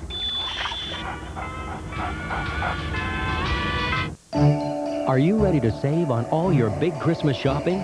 Wait no more. It's Sears Scratch and Save event. Whether it's for you or your home, you can scratch and save $20 to $500 on all living room, dining room, and bedroom sets. Scratch and save $20 to $500 on all washers, dryers, refrigerators, ranges, and freezers, including Kenmore. And scratch and save on all Sears-Apedic sleep sets. Plus, use your Sears card and don't pay for 1 full year. So don't delay. Head to Sears Scratch and Save event today. It all ends this weekend. Expect more from Sears. What do we mean when we say it's time to expect more from a car? Take this Nissan Altima. It costs less than a Honda Accord. The CAA survey says it costs less to repair, and Altima owners are more satisfied. So odds are you can buy an Altima, pay less now, less later, and be more satisfied. Or you can buy an Accord, pay more now, more later, and be less satisfied. What more can I say? Oh yeah, visit your Nissan dealer for a test drive. Because it is time to expect more from a car. We welcome back viewers coast to coast as we hook up our games at the Forum and the Gardens. The Molson 3 Stars at Montreal. Patrick Roy continues to roll. Saku Koivu and Patrice Brisebois as the Canadians defeat the Ottawa Senators on home ice tonight. And the Toronto Maple Leafs eke out a victory against Winnipeg. Nikolai Habibulin with 34 saves was the #1 star of the game. Benoit Hogue 2 points, and Matt Sundin, star #3 as Toronto defeats the Jets. Molson Hockey Night in Canada on CBC continues in a moment. There are those who say they will get around to it and those who actually do. If you'd rather put things up than put them off, try VersaPack, a new rechargeable battery system that powers a whole range of cordless tools. Black & Decker, it's how things get done. True perfectionists never cut corners. However, they will, on occasion, have to sand them. Introducing the VersaPack cordless detail sander from Black & Decker. It's how things get done. Man Alive. Riveting interviews. Compelling documentaries. Passion and strength. Human spirit and journey. Man Alive, Thursday evenings at 7:30. The Health Show. The story that's a bit of a departure. Relevant. It's not physical, it is spiritual. Enlightening. It's now safer than it has ever been. Informative. Back pain is a normal part of life. Useful. That's the key to me being here. The Health Show. Thursday evenings at 7. Lock it up, please. And action! Cut! Better! Cue the announcer. Introducing Movie Theater Butter Light from Red & Butters. Now cut! Much better! Cut! Lovely! The beauty of it is what we took out and what we left in. Oh, yes, I love it. Keep it. New Red & Butters Movie Theater Butter Light Popcorn. That's a take. This next Nissan needs no introduction. Excuse me. It doesn't need an introduction because it's already the most popular vehicle of its kind on the road, or wherever you happen to drive it. It has standard V6 air conditioning, cruise control, and 8-speaker AM/FM cassette. And if you're still not sure which Nissan this is, the name's right there on the back. Visit your Nissan dealer today for a test drive, because it's time to expect more from a car. When you buy or sell a home, you can place full confidence in any of these Delbro representatives. Each is a trusted professional with the integrity and knowledge to serve you better. The people at Delbro work together, so each has access to fully reliable information and more opportunities. Dedicated, understanding, responsive. They are the pride of Manitoba. Delbro Real Estate.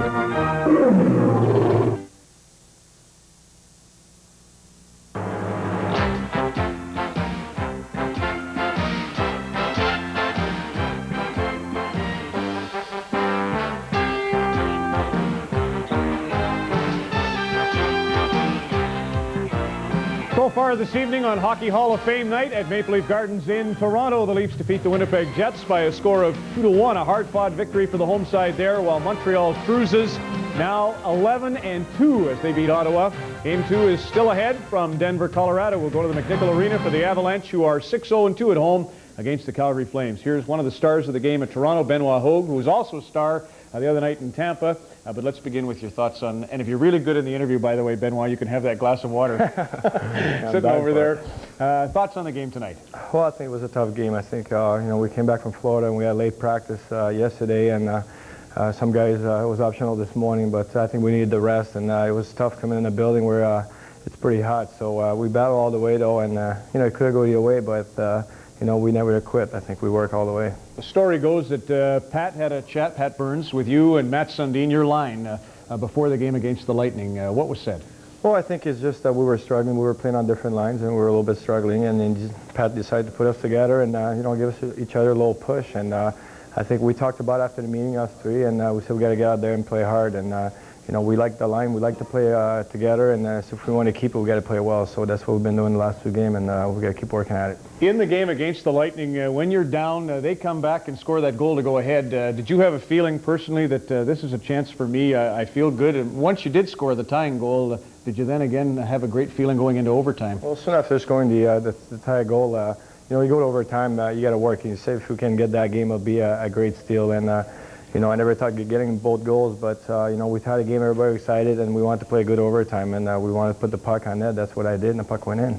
Yeah, those were a couple of brilliant efforts against the Lightning. Let's look at tonight's goal. Describe this one for us. Well, Sergio came around there, and I just stepped in front of their D, and I let him know that I was coming right in front, and he made a great pass. So, I just had to put it on net. It's hard to find the net for me lately, but I found it tonight.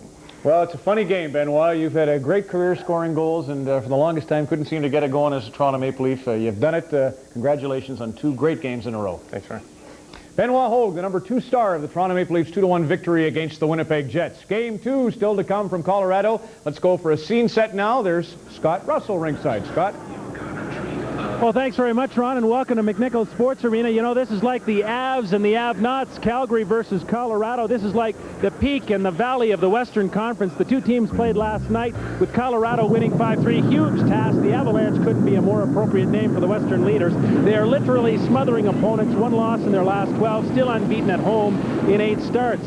Last season's Coach of the Year, Mark Crawford, is in command of a talent-laden team in Colorado. Peter Forsberg, the outstanding freshman in the '95 season, continues to roll. 28 points. He leads Colorado in that regard. He's no ordinary Joe. Captain Joe Sakic continues to score with regularity. 11 so far to lead the Avalanche. Conn Smythe Trophy winner Claude Lemieux has come via the trade route. His feisty play is a hit in Denver. And rock-solid Sandis Ozolinsh left shark-infested waters to shore up Colorado's defense. 12 wins in 18 games. It's a Rocky Mountain high, and this team is looking very complete indeed in Colorado.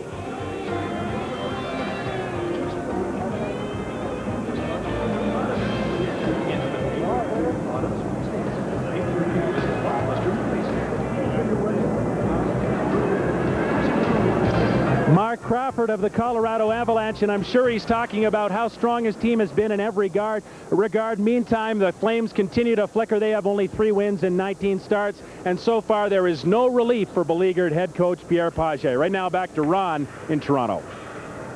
Thank you very much, Scott. Is it me, or is Rose Cherry working the mute again on Just Like Grapes with Mark Crawford there? Well, in a moment, you're going to meet a couple of Hall of Famers, one going in, one who's already there. But first, let's meet the 6 who'll be honored Monday night.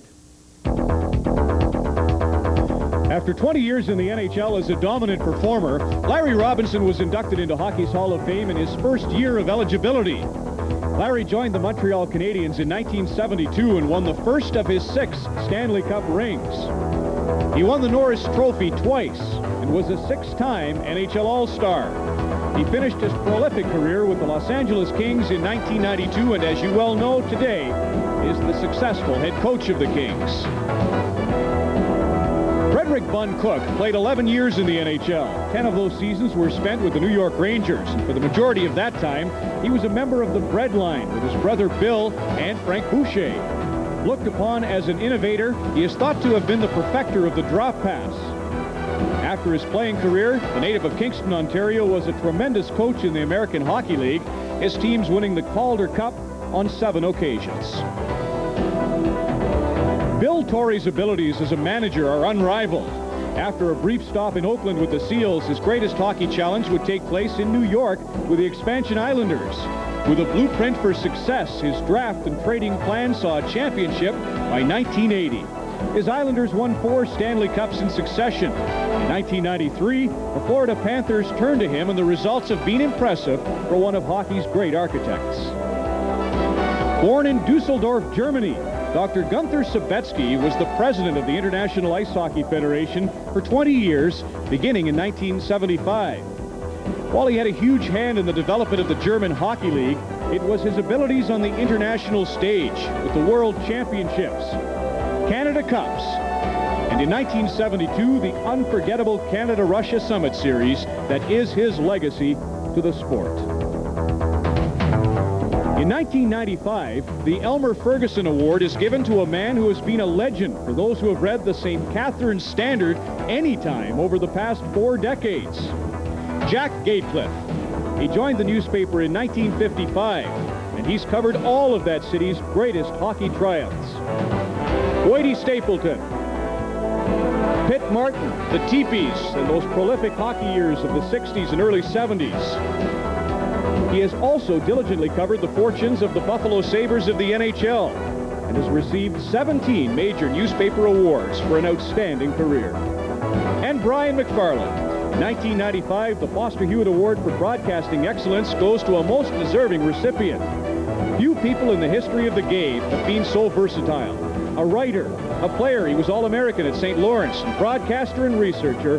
Brian's knowledge and ability to project his love for hockey is unparalleled. 40 books, 40 years as a broadcaster, including 27 with us. 27 years, and Brian, you were fantastic there in the second period with Bob and Harry carrying them like we usually try to do. Must have been a great night for you. They made me feel really at home, and I've got a souvenir puck of this. This has been a wonderful evening for me, coming down and being with you fellas again. I'll remember this for a long, long time. One of the greatest memories I have as a viewer is Bob Cole calling the Flyers versus the Central Red Army game when they were going home. They're going home, and all of a sudden you were in action. Tell us what happened that day. Well, I was seated in the stands for some reason that night. As soon as that happened, I leaped over some seats, went down into the basement area where the dressing rooms were, and I had an exclusive. I was right there, and then they barred all the media. As soon as I got in just ahead of the wire.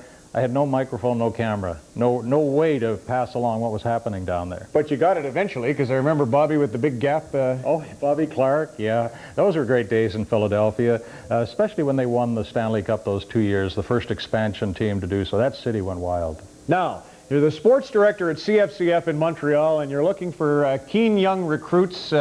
Who did you dig up? Well, they couldn't afford a real professional back in CFCF TV days, so I'd had Dick Irvin on a show, and I saw some potential there. I mean, this guy knew all about hockey and the family background. I said, Dick, would you like to be a sportscaster? He thought he might, but he'd have to take a cut and pay from his other job to get into this glamour world. We've often laughed about that, but look at him. Look how well he's done in this business. Yeah, he's an author, too. You taught him not only to broadcast, but to cutting write. Into my territory there, but he's done really well at it. He's got his book on goaltenders in the crease. You've got yours, Leafs. Go ahead, Dick. I'm sorry. What am I talking for? You two know more about this than me. How about your recollection of Brian giving you the job and your impressions of him joining you in the Hockey Hall of Fame? Well, I mentioned tonight on our show here in Montreal Montreal that Brian first hired me in this business, which proves that he wasn't perfect, folks, at everything that he did. But Brian, congratulations again. It's great to see you back there with all the gang in Toronto, and I was just thrilled when I knew it. I knew it before you did that you were going to be in the Hockey Hall of Fame. In fact, I knew it a long time before you did, and it's exactly where you belong. And, you know, Brian, we haven't got time. The network won't give us all the time we have for the memories. I won't even talk about the time you dressed me up as the phantom place kicker for the Montreal Alouettes. You remember that? I did indeed. Well, tell us. Yeah, go ahead. Well, the Montreal Alouettes had a training camp, and we went up to film something, and they were taking a lunch hour break, and they didn't have much talent, so I said, Dick, let's you and I be All-Americans, secret imports. We dressed up in football gear, and we kept filming back from us to the sidelines, to us in football uniforms, passing very badly, unable to kick the ball, unable to catch it, and we were talking about these two All-Americans. They don't look too hot out there, and then we came